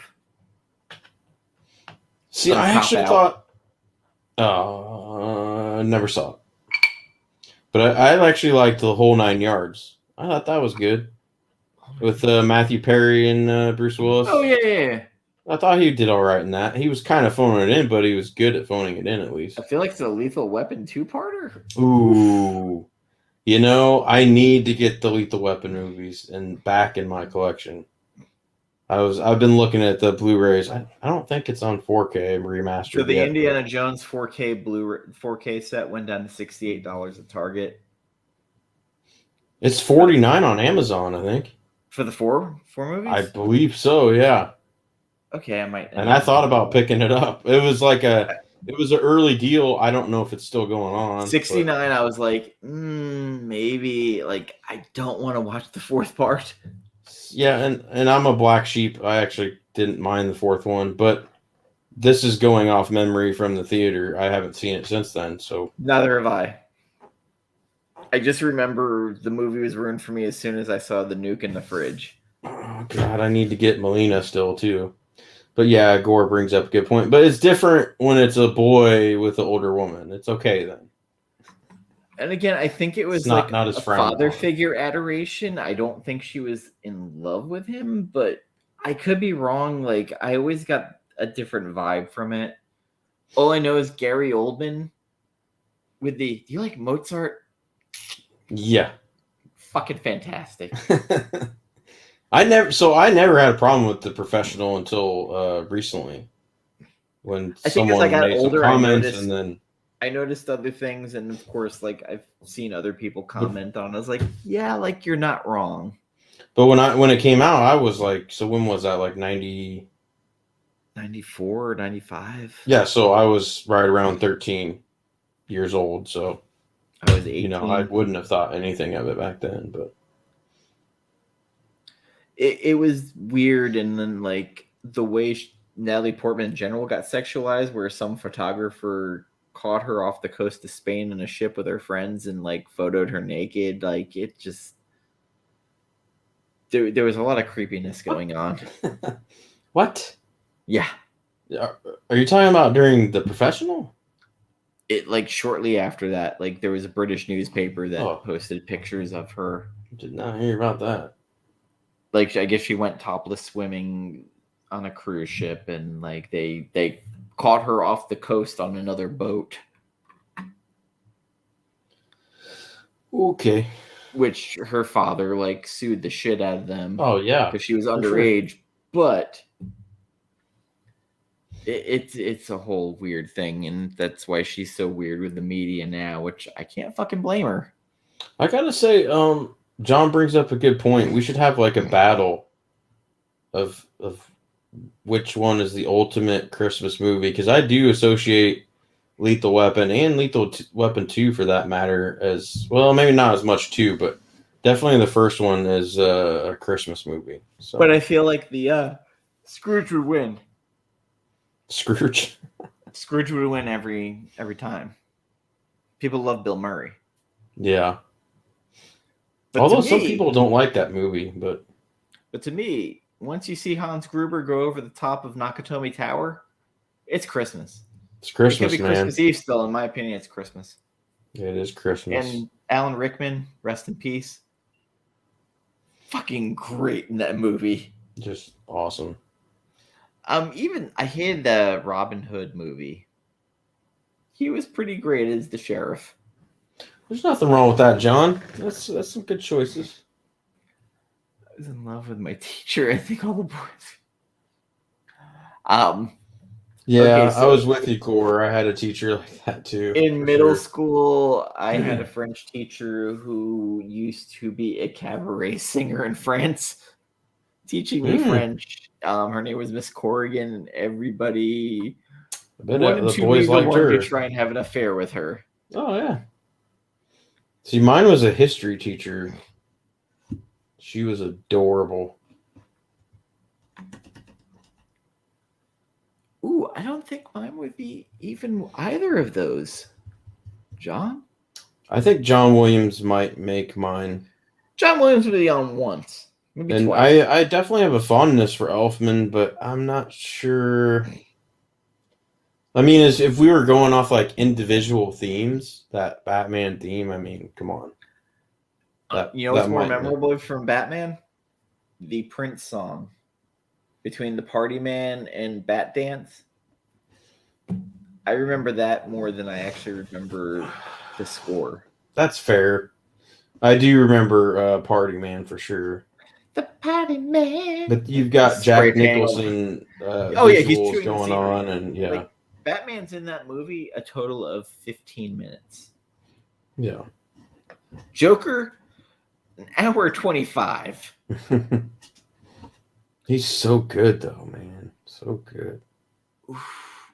Elfman and Williams 3 times. Three times Elfman for ones, huh? Interesting. Now I really want to see John's list. It's all Tim Burton. It's got to be. Yeah, of course. Because I don't remember loving much of the Elfman stuff. Like, it's kind of all the same beat. So, if I'm not mistaken, I think Danny Elfman did the first Mission Impossible with Tom Cruise. And I think it was actually pretty damn good because I own that one. That's the only one out of the series. Well, I think I have two because Hans Zimmer, but that movie was just not good. Morricone hits my list at least once. See, where John's worried about Danny Elfman, I'm worried about John Carpenter. Ooh, John Carpenter, definitely. I can think of 3 already without even thinking about it. 2 definitely, and that's me being conservative because Ennio Morricone did The Thing. Dude, They Live. That's one of my favorites. Weirdly, Halloween 3, because that's when they went more digital. That's fair. I want to know what Gore would put on his list. That'd be interesting. Gore would have an interesting list, I think. I think so, but too. he says Elfman and Williams would be up on his list, but... And Marcy likes musicals, so she's probably not into scores. Although she recognized, because when we were watching Dune, she's like, "Oh, the score was really good," and then I started nerding out about it. I have all of those. Morricone did all the spaghetti westerns. Yeah, I've got them all. Actually, so it was the remasterings. I was worried because I like how the old stuff sounds, but the remasterings, all it did was just clean it up. It pretty much kept all the original, so I enjoy them. But and here's the dirty secret about John Carpenter: he never wanted to do horror. He did horror because that was all that was available. He wanted to do westerns like the old cinema. Watched an interview. He might have mentioned that before. And that's why, like, as soon as The Thing came about, he's like, well, I'm going to get Ennio Morricone because I can't do the score on this. You want to talk about one of my favorite Ennio Morricone scores, The Untouchables. Amazing. Oh, Jesus Christ. Yeah. Love it. That freaking, like, big band trumpet fanfare and stuff, like, I loved it. And then even the kind of Capone theme a little bit was pretty intense. I don't think Pulp Fiction would be a score, but I thought that soundtrack was super effective. Yeah. Yeah, that's a good soundtrack. For sure. I think I own that. Pretty sure I do. I think I do, too. I remember because it had the Urge Overkill, the... Girl, you'll be a woman soon. I got to give Tarantino credit if he is the one doing the music picking, which he might not be totally, but he does some good music in his movies for sure. Edward Scissorhands, I don't remember much, but yeah, John Williams. Yeah, Superman. I don't remember much of that one, but obviously Batman. Raiders of the Lost Ark, that's iconic. I still think to this day that Superman theme, when you hear it, man. Because of and I'm partial because of the trumpets, but that's one of the most iconic themes ever. For Batman, weirdly, not that theme song, but the one for the animated series by Shirley. Oh yeah. Oh, God, kind of did like an homage a little bit. Yes, to Elfman. Her opening of the animated series is more memorable to me than Elfman's, and maybe because I heard it more. Michael Nyman. I'll tell you, composer. The Cook, the Thief, and His Wife and Lover was fucking awesome. So I'm trying to. It's Thomas Newman. He's a composer I think doesn't get as much credit as he deserves. He did Road to Perdition and some other ones where they're just great. They're a little bit more softer. They're not as bombastic as some other scores, but it's great piano and just really great music. Beetlejuice, I think it's more because it's an upbeat beat to it. I like Beetlejuice better, but that's nothing. Because I think that was the first Danny Elfman one that he did, where or at least I remember his. I think Michael Keaton just kills it in that movie, And obviously, it's just a good movie, but that's not Oh. saying Depp was on a lower level because he was great too. But it's just, I love the Neil Young. Yeah, the Dead Man. I'm trying to think. Oh, Shawshank. Yeah, I think he did do Shawshank. I think he did, and I think he's an underrated composer. I really do. Oh, heavy metal in the movie. Jesus Christ, that soundtrack. Oh, heavy metal. I think John Schnepp worked on that, didn't he? No, the second one. That's right. Yeah. Oof. Beetlejuice is pretty good. See, my top 10 would be kind of all over the place because my genres are all over the place. Yeah, I mean mine is too. Ghost Dog. Fuck. Ghost Dog. I don't know what it like. Oh my god. Ghost Dog. Dead Man, Ghost Dog. I've never seen any. So Ghost Dog was with the Last King of Scotland actor. Shit. Fuck me.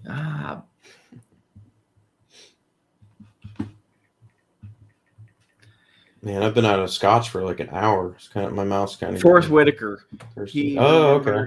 So basically, he's playing an assassin who lives by the code of the samurai.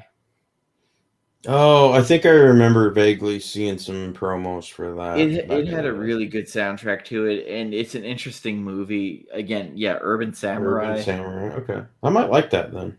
But he lives by the Bushido code. Nice. Which that's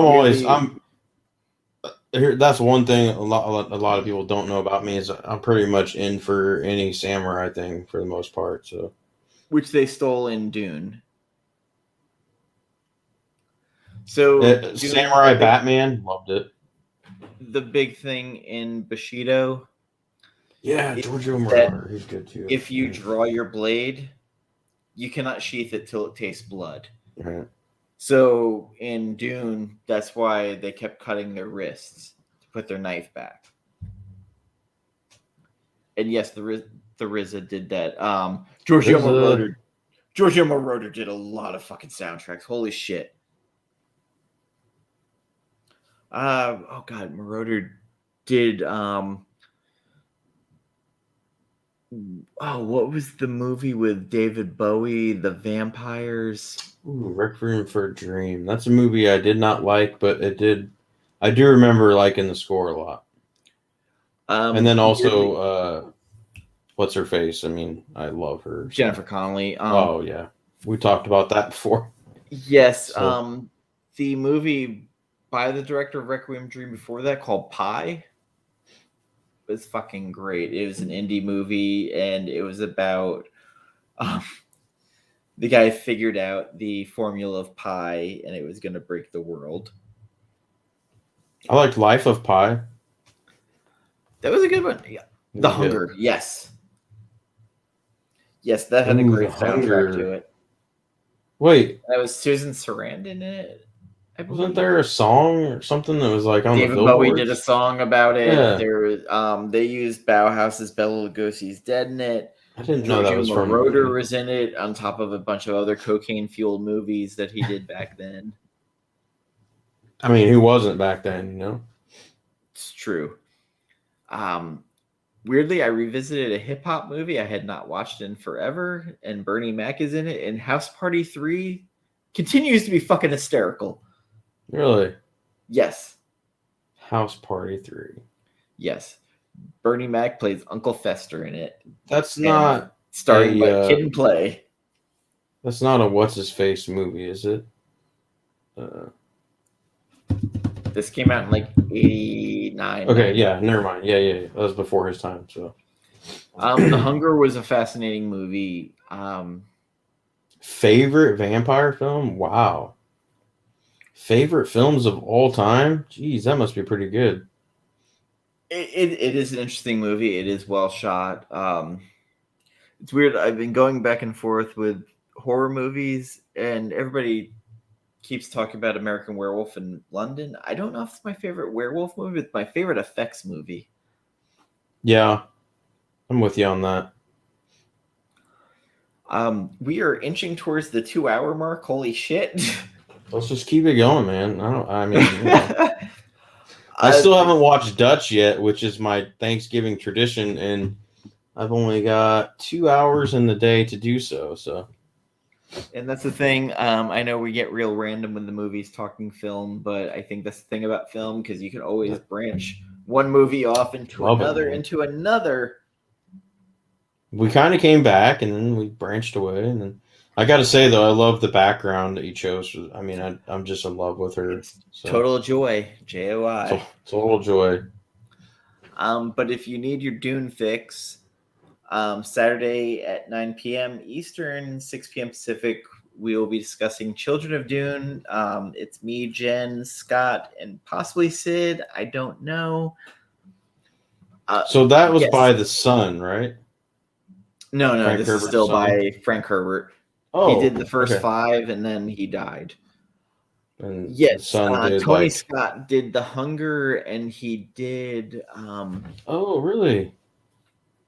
Shit, he did one of the other movies I kind of liked. Wow, that makes me interested in The Hunger even more, because, even though I wasn't a huge fan of Tony Scott's later films, I do like that generation there that he's Top Gun and he did stuff, Domino and Man on Fire. I mean, that Man on Fire I really liked. Unstoppable Numbers, Domino, Man on Fire.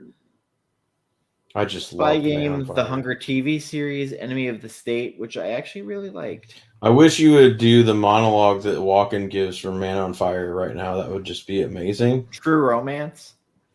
Because he's getting ready to... Last Boy Scout. Beverly Hills Cop 2. True Romance, yeah. Top Gun. You know, Last Boy Scout was silly, but it was fun. Hello, fun. James. Christopher Walken. Oh, God, I can't even... What was his name in that movie? Denzel's character was it Percy? It's been a while since I watched that movie. It has. I need to watch it again because I was obsessed with that film for a while. Yeah, I had seen a lot of myself in Denzel at the time that I was watching that, but yeah, he's about to paint his masterpiece. And you know what his art is? It's death. That Christopher Walken like little mini monologue was just fucking fantastic, man. True, man. I gotta start writing down some of these films that Gore throws out because I forget until I see him again. But I want to talk about some of them that I've watched. Because I'm playing a former colleague of Denzel once little Dakota Fanning is kidnapped, and there was the best bit of dialogue comparing Washington to an artist about paint as his masterpiece. Yep. Painting houses. Ramos. It's a number to you, one more dead, but number. What was she to Creasy then? She showed him it was all right to live again. Creasy, that's right. And the kidnappers took that away. Huh? And they're gonna wish they never touched the hair on their head. He still does the same. A man. To be an artist. Yep. And anything, food, whatever. It depends on how good he is at it. Like the Suicide Kings. Creasy's art is dead. He's about to paint his masterpiece. He's about to paint his masterpiece. Oh, fuck. So good.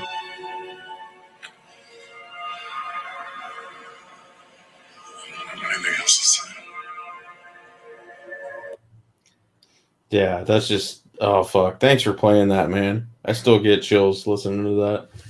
And also, like, if people haven't watched The Dead Zone with Walken in it, fucking great. Your daughter is going to die. on the ice. You got to save her. What was that one? What was the like plot points on that? So this dude ends up almost near death. He comes out of a coma and he realizes It's kind of when like he a touches psychic or people, something.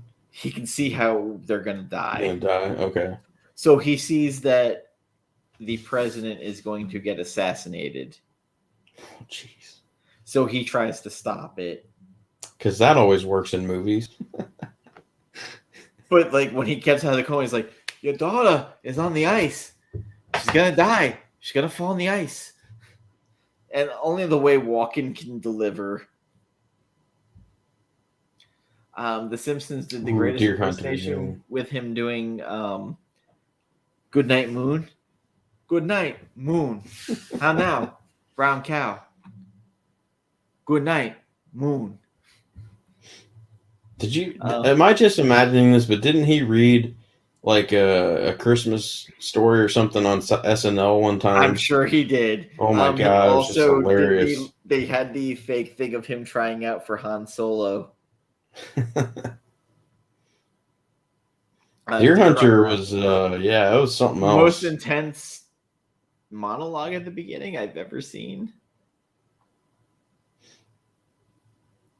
It just every time I see It's a Beautiful Film, I think of my great grandpa, rest in peace, who he was not a fan of horror movies and the like. And I remember when I was like 10 or 11 when it came out, or when I saw it, Silence of the Lambs, and I was just like, "Oh man, I love that movie. That was a great movie."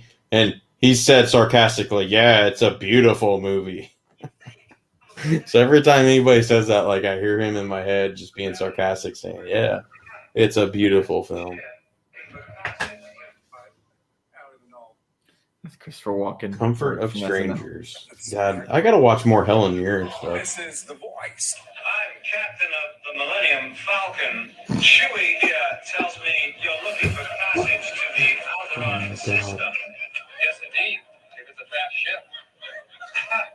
Fast ship? You've never heard of the Millennium Falcon. It's the ship that made the Kessel Run in less than 12 parsecs. She's fast enough for you, old man, to swim, Pete. That's Kevin Spacey, unfortunately, doing that. Yeah. So this just threw me off, but like it popped in my head, so I got to say it. Have William Shatner and Christopher Walken ever been on the same stage together? Because that would be amazing. That would just be amazing. How slow can you get your dialogue out? Yeah. Oh my god. Like write 2 pages of dialogue and it takes like 4 hours for him to talk. I've been to space. Well, oh god, that's very nice that you went There's to a cat space. over in the corner. Did I mention? How now, yes. cow?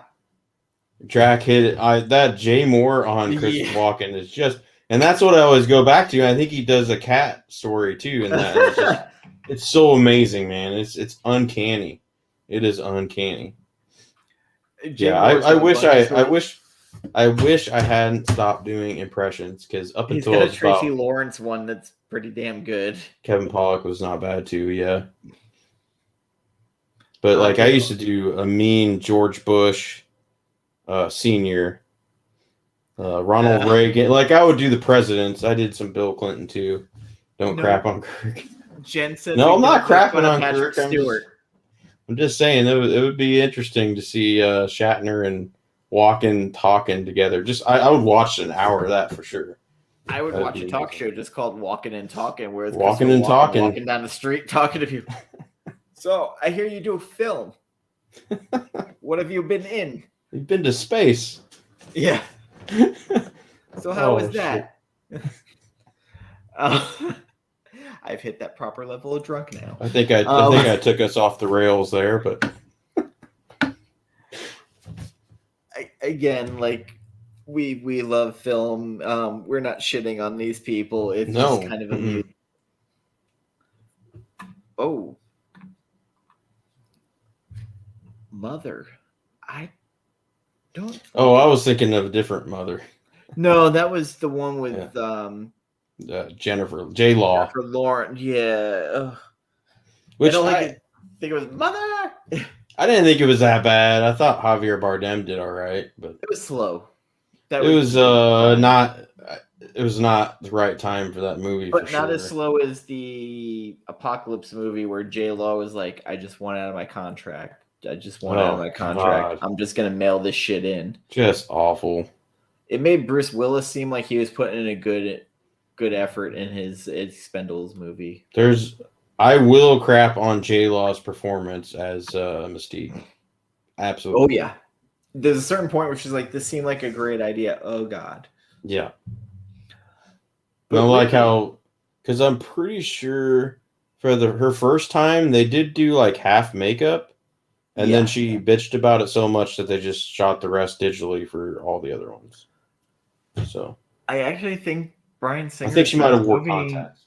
Bryan Singer's best movie, outside the Usual Suspects, might be At Pupil.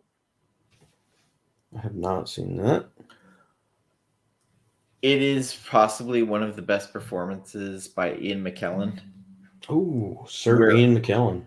A high school kid outs him as a Nazi fugitive. No. And starts making him dress up in the SS uniform. But he turns the tables on the kid. Like, it's kind of impressive. It's a very subtle performance that I thought was a little overlooked. Yeah, Creepy as fuck. I mean, I wasn't knocking Shatner at all. I think they have interesting cadences and mannerisms, and getting those two on stage together would just be like, I would just watch it forever. Like, it's kind of the thing with Stallone where you can't really crap on him because this was a dude who literally had no talent but wrote this script that everybody shit all over and he made work. So did you tell me, or did I imagine this, that supposedly he was like a male dancer or something before for a while? He was in male porn. Male porn. Stallion's a real movie. Gotcha. Don't call him the Italian Stallion for nothing, I guess. But he was in a movie called Victory about the soccer team in Berlin during the Olympics with Pele. That movie has stuck with me more than anything else because Stallone's got some lines in there that are not delivered well, but they stuck with me. Coach, put me back in. I can play.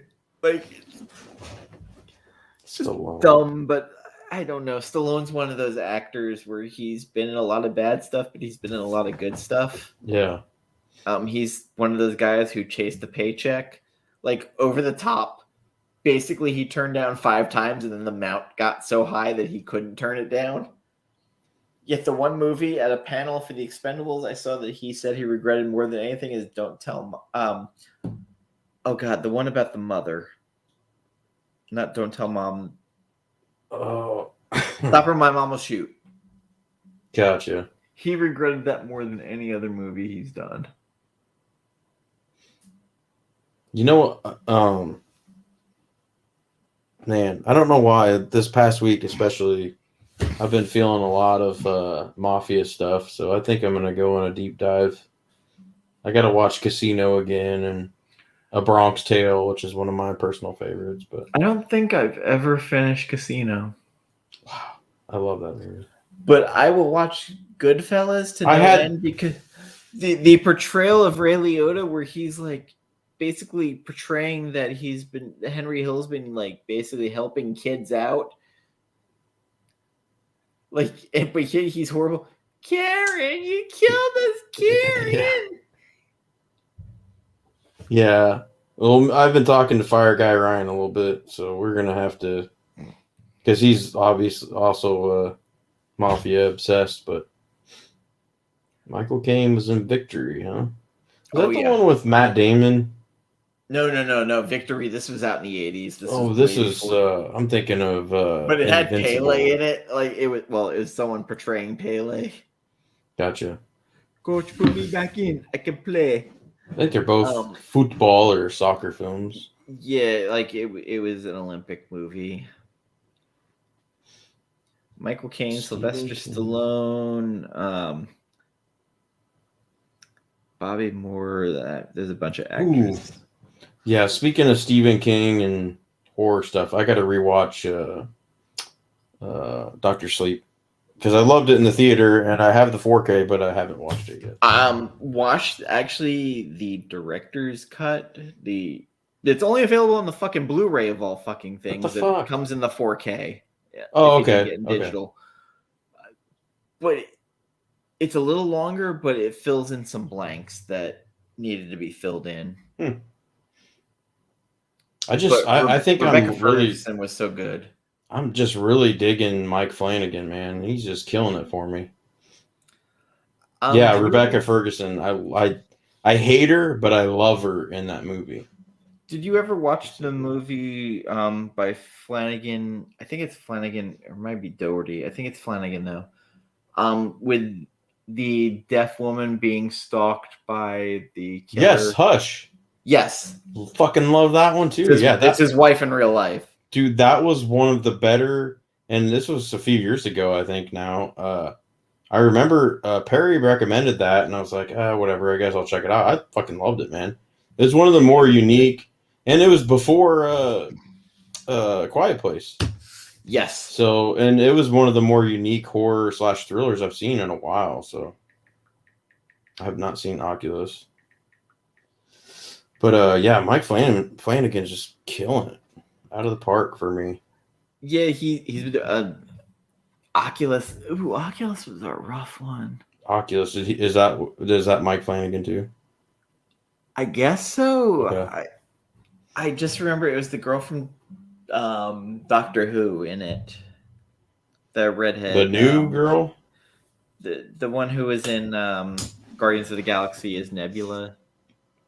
Oh, Karen Gillan? Yes. She was in that and it was okay. Like I didn't think it was great, but Trick or Treat was very good. I haven't seen Trick or Treat. I haven't seen Hocus Pocus. I'm Nebula. surprised you haven't seen Trick or Nebula. Treat because that's like the new staple of every Halloween now. I know, and everybody tells me that are horror fans or thriller Halloween fans. I didn't love it should as watch much as other people did, but it's not bad. Like there are some good parts, some bad parts. I'm sure I'd probably enjoy it.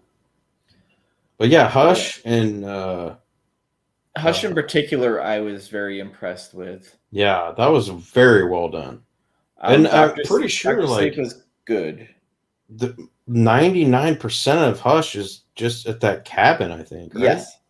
So, bravo, because I'm reading the storyline and stuff, and I'm just like, yeah, this isn't going to be good. It's going to be another guy stalking a girl in a cabin, you know, but that's not what it turned out to be. So, And if you need to watch a shitty movie, there's a movie called Slacks, Slaxx, and it is about possessed pants that are killing people. pass. It's right up there with Rubber, the Pass. tire movie. Now, if you really want to watch a movie, Psycho Goreman. Yes, I was just It's- thinking that when you're like, it's if you want to stupid. watch a bad horror, but it's fun, man. It is fun. Yeah, It was a if you good like time. Power Rangers, you will love. Oh, it's a dark. I think it's Yeah. better than Power Rangers, but that's just my opinion. I'm I'm not a big Power Rangers guy. I missed that. Well, yeah, that was past Era, the age, but- and that's why I see like Burke posting about it all the time. Like, nah, like I always give him crap about it, but you know, it's just a jest. It's fine. it is what it is. Yeah. But Actual Dracula, I had a lot of fun on your show. It was Killer's so interesting. You actually kept it focused.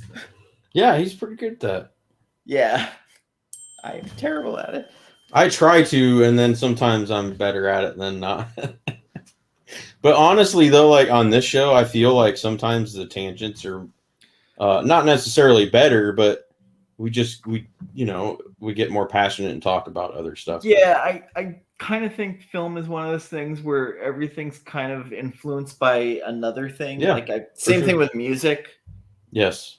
Because John Carpenter will be the first person to say that he was influenced by Ennio Morricone because all he did was watch westerns growing up. Yeah.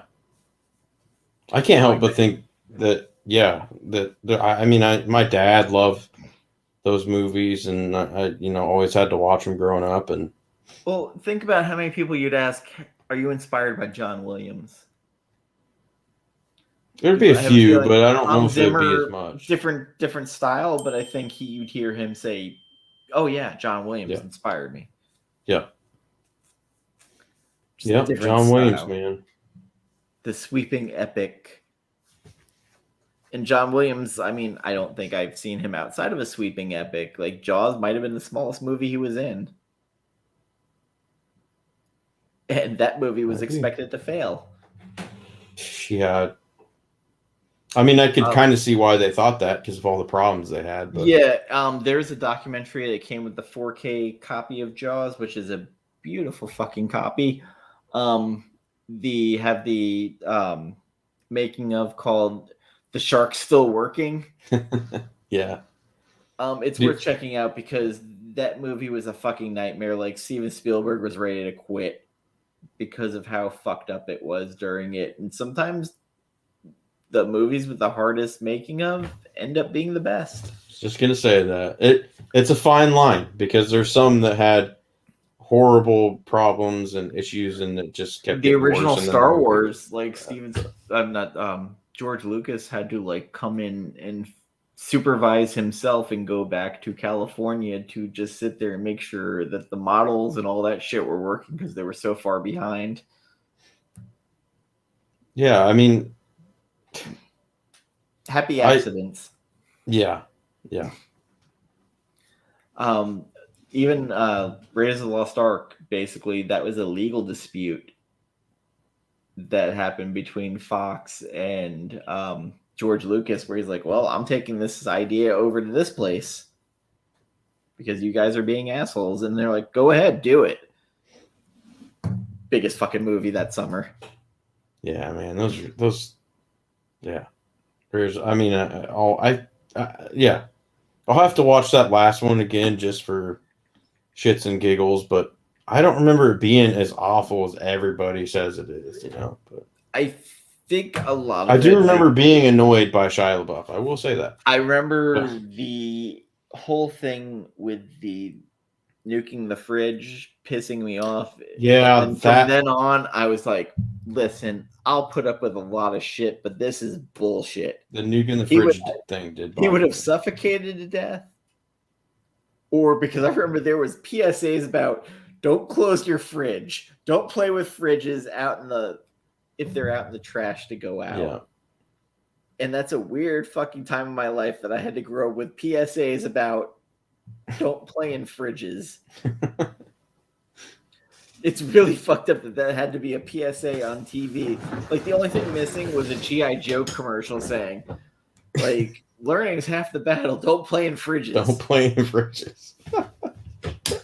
We should just have a PSA at the end of every episode. Don't play in fridges. We are almost to the 2.5 hour mark. I think this is a great time to stop. Thank you everybody who joined us. Gore, as always, you always give great information. Actual Dracula, also, thank you for stopping by. We will work out something where either we'll be on your channel or we'll be on ours. Marcy, I will talk to you later.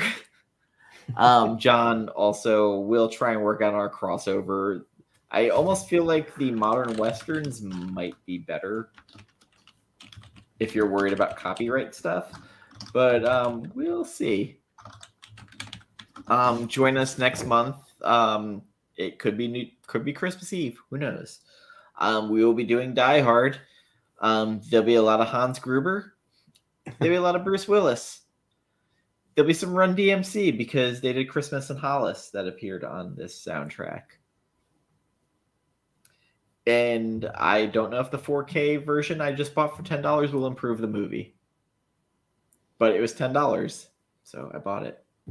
So $10. It's $10. It's $10. So, forget about it. Back when I was out with William Shatner this one time, he said, "Hey, Will," I can't even do it. Oh, nice. Yeah. Jen is going on actual Dracula. I definitely got to watch that. Wait, what? That's what he's saying. sometime this week, he believes. Unless you're talking Dune, I don't know how it's gonna go. I mean, if Because she's talking comics, it's gonna go If she's one of two ways. if she is talking movies, it's. I'm guessing comics, probably. Yeah, I don't know. Like, also, if she eats an edible, if you're wearing full makeup, you might have issues. Just saying, like, we had an issue where we had an episode where I made her spit her tea out because she was going on a rant about The Crow and how them using rape as a plot device, and I was like, well, what if it was David Carradine and he was coming back against the rope that he autoerotic asphyxiated himself with? She was drinking tea and she goes, and I do remember seeing a clip of that. I don't know if it was I actually cut from the clip show. and posted it. Okay, Because, yeah. literally, it's my favorite thing ever because I made her completely lose. Then her eating chicken fingers. Dude, yeah. I'm kind of, I'm not going to, this will piss off the comic community, but I'm kind of slowly getting out of the comic thing. I'm going back to movies and music, so. So, Weirdly, maybe it might just be a break. Just like I think did this channel gets more attention for the movie stuff now at this point, which was never my intention. But it's the way YouTube also promotes it. Yeah. But I noticed more and more like the movie stuff was getting. And obviously, I don't care about that because I don't make content, but the Dune just stuff, in general, I'm saying the Dune stuff, like I average 97 to 100 views. Nice. My comic stuff, 40. Really? Yeah. Wow, I didn't think it was that big of a difference. My stuff is so. I thought you were around 100 like every video. So no, I don't know. Like I'm not part of the factions in the comic community anymore because I noticed there's like Chamorro's faction. There's the people over here. There's a lot of factions. I'm just kind of over here doing my own thing, and I think it makes me happier. Like if people find me, great. If they don't. Yeah, and I gotta say, besides one or two factions, Burke Fan being one of them, besides him and another one, after I made a comment on the live stream that I canceled everything on my pull list and was not going to be buying new comics for a while. Like I noticed a lot of people that was it. It's like, oh, I guess we can't talk comics. I guess that's it, so. Yeah, it's cool. It's cool though. It is what it is. I'm not gonna drag it out. And it's weird because, like, I did the tag team Thursday with John, and I don't know. Like, I feel like the whole factions are divisive in the community, and I don't know. Like, I love Chamorro and those guys, but I just feel like it's a weird, divisive thing, and it's more of a me thing than anything else. Like, I will go on whoever shows if they ask me to. I will have them on. Yeah, I kind of see what you're saying. I'm all for you taking a break from comics. I get it. Yeah, I've gone from breaks where I went to trades for a while just because that's what I'm doing. Economic for me. I'm on like trades exclusively right now. Like and I had a spurt for about 15 years between 2001 or so and 2014. So I guess 2014. So it was about 13, 14 years, but. Yeah, it's not like I hate comics. It's just like, for one, let me just say, I'm a little pretentious when it comes to comics because most of the stuff these guys are all reading, and I'm just like, I haven't read that yet. And it's like, what am I going to offer, So, that's part of it. I want to get caught up on my reading. I have a lot of good stuff. Well, I got to the point where, like, I stopped doing the weekly show with Jen when my health issues started popping up. And I have the graphic novel club thing I do once a month, so I'm like, you know what, whatever, I'll just do that. And I'm 5 weeks behind on new books. Oh, dude, I would I just, would kill to be only 5 weeks behind. That would I be just great. don't know if I can catch up, but there's certain books like I will buy still, or I have my pull list that I'll go pick up. So I still have a pull list, but I'm just not reading as regularly as maybe I want to. Like Philadelphia is still regularly on my I on my gotta pull get list. that. I might just get a trade of that, to be honest. The first trade's $9.99. The second one's like 14. The third one's just about to come out December 28th. But it's one of my favorite books. I know John, it's one of his. I've interviewed the author twice. And that dude's IMDb fucking kills me, and I'd love to talk to him about just film. Oh no, he worked on the original Blade. Nice. He's a writer on American Gods. He was a writer on the Wu-Tang biopic. He's a writer on the Lakers Showtime story going on that they're doing now. He also was a writer on the Boondocks. Neil Gaiman's American Gods. Like he's got like a very good like background, and the Wayans brothers he was worked with quite frequently.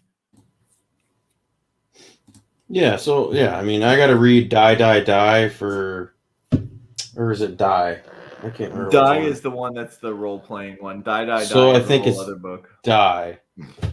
Yeah, for JP's show next week. So I got to read those trades, which I still haven't yet.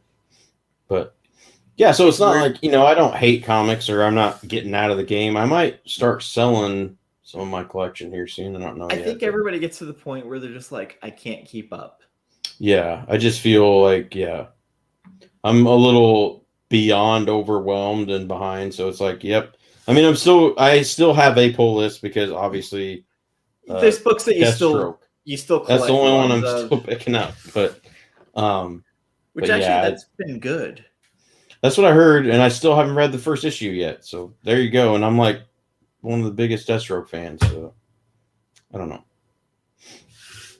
But I see what sucks is it's just easier when you're exhausted from work to come home and just throw on a movie for some reason. I don't know why. I'd love to read more though. So that's another part of it. But I've been going back and watching besides movie commentaries, because there's a shitload on YouTube. There is one for the Return of the Living Dead about Dan O'Bannon.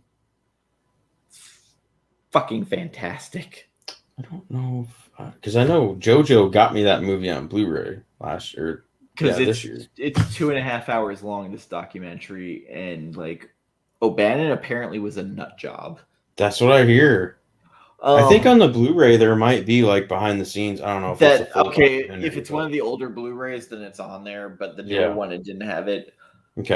It's I think it's an older one.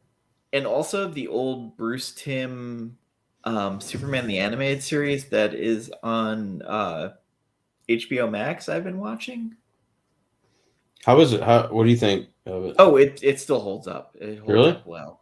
Yeah. I mean, Batman the Animated Series and that. I mean, I love that. I've never been to Superman much. So the Superman one was done really well, especially the Krypton stuff. Cool. And the South Park post-COVID show that posted the other night. I heard about this. I haven't seen magic. It jumps 40 years ahead. What is it? What platform is that on, by the way? It's on Paramount Plus, but it'll be on HBO Max. Okay. But Paramount Plus is free. The only thing you don't get are the movies. Really? Yes. Did they just change that? No, they have ads. That's the big thing. You won't get the new movies on there if you're on freemium. So do they have Yellowstone on there then? I believe so. Ooh. It's either Paramount Plus or oh wait, no. I'm thinking Peacock. Never mind. Oh, okay. I watched a bootleg of the South Park. That's beside the point. But it'll be on HBO Max. But Cartman's a rabbi? Fucking weird. Yeah, I've heard about Sleepy Reader 666 gore. And For the Love of Comics, not Earl Grey. But yeah. But yeah, I mean, so. Yeah. Well, I don't, and part of the reason why your views are probably down is because I keep you doing 3-hour live streams. So. Well, no, like, I mean, let's be honest. When Jen left the channel to do her own thing, like, and I was having my health problems, I canceled the weekly show. So that had a good chunk to do with it. I just couldn't do the weekly show anymore. It was too much for me. And she kind of took the format we were doing and improved it and made it more of what she needed to do, and it is what it is. And honestly, I couldn't keep up with 30 fucking books a week. Like, I work overnight, so I was trying to cram 30 books in 2 days. I remember seeing sometimes like how exhausted you would be, man. So, like, I think my wake-up call was when her partner was in our chat, and he was like, "Wake the fuck up, Dan." Oh, shit. And called me out on it. I was like, you know what? Like, and then I had internal bleeding shortly after that, and I was like, you know what? I can't do this anymore. Yeah, man. You I thought I was dying. It turned out I just had a tear in my nasal cavity. So, but they burned it, which hurt like hell. And I just decided it was time. Yeah, I hear that. I mean, but I wouldn't know because I don't do any content. But I know what you're talking about. Yeah, like, well, so like, just like inside baseball. So I would get home at 6 a.m, read till 10 a.m, and wake up at 2, so I could get ready to do the show with her for almost 2 hours and go straight to work. Oh, man. So I was doing 8 hours sleep in 3 days. Yeah, man. That's inside baseball on my post-COVID symptoms. One of them was insomnia, and I could not get more than 2 hours of sleep. And that lasted for about 10 days. So, within 4 days, I'd have 8 hours of sleep total max. And it's like, nope, this is not functional. This is just awful. So, okay, so yeah, Saturday, Dune over season 3 starts. We're doing pages 1 through 134 of Children of Dune, depending on the version you have. And then December 11th, myself and comic creator, toy designer Carl Alsteyer, who used to work for Rob Liefeld for Extreme Studios, will be talking Frank Miller's Ronin. And then we're doing the Wicked Divine for Graphic Novel Book Club by Kieran Gillen and Jamie McKelvey. And we are doing Die Hard for our Celluloid Scotch. That is the plan. That is the roadmap. And our favorite personal Christmas movie besides Die Hard, right? Yes. I kind of feel like I want to exclude A Christmas Story. I mean, hey, you do what you want, man. That's a classic. I just say, like, for me, it's just something that has been overplayed in my family. So same here. It's kind of like you can't turn on from Thanksgiving on without seeing it on a channel.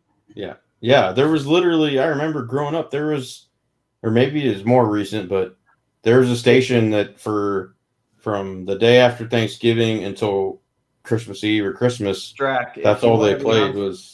Drac, if you want to be on for the Die Hard show, just let us know. That'd be cool. That'd be awesome to have Drac on there. That's not a problem. Die Hard, it's a favorite. Like, honestly, like I remember joking about it when it came out, and I watched it. I was like, "This is fucking great." It's like my dad said. Every year around Christmas, it's on TV, and I can't not watch it. Exactly. So. All right. Now I have a machine gun. Once I get it scheduled and everything, let us know. Yeah. It's booby.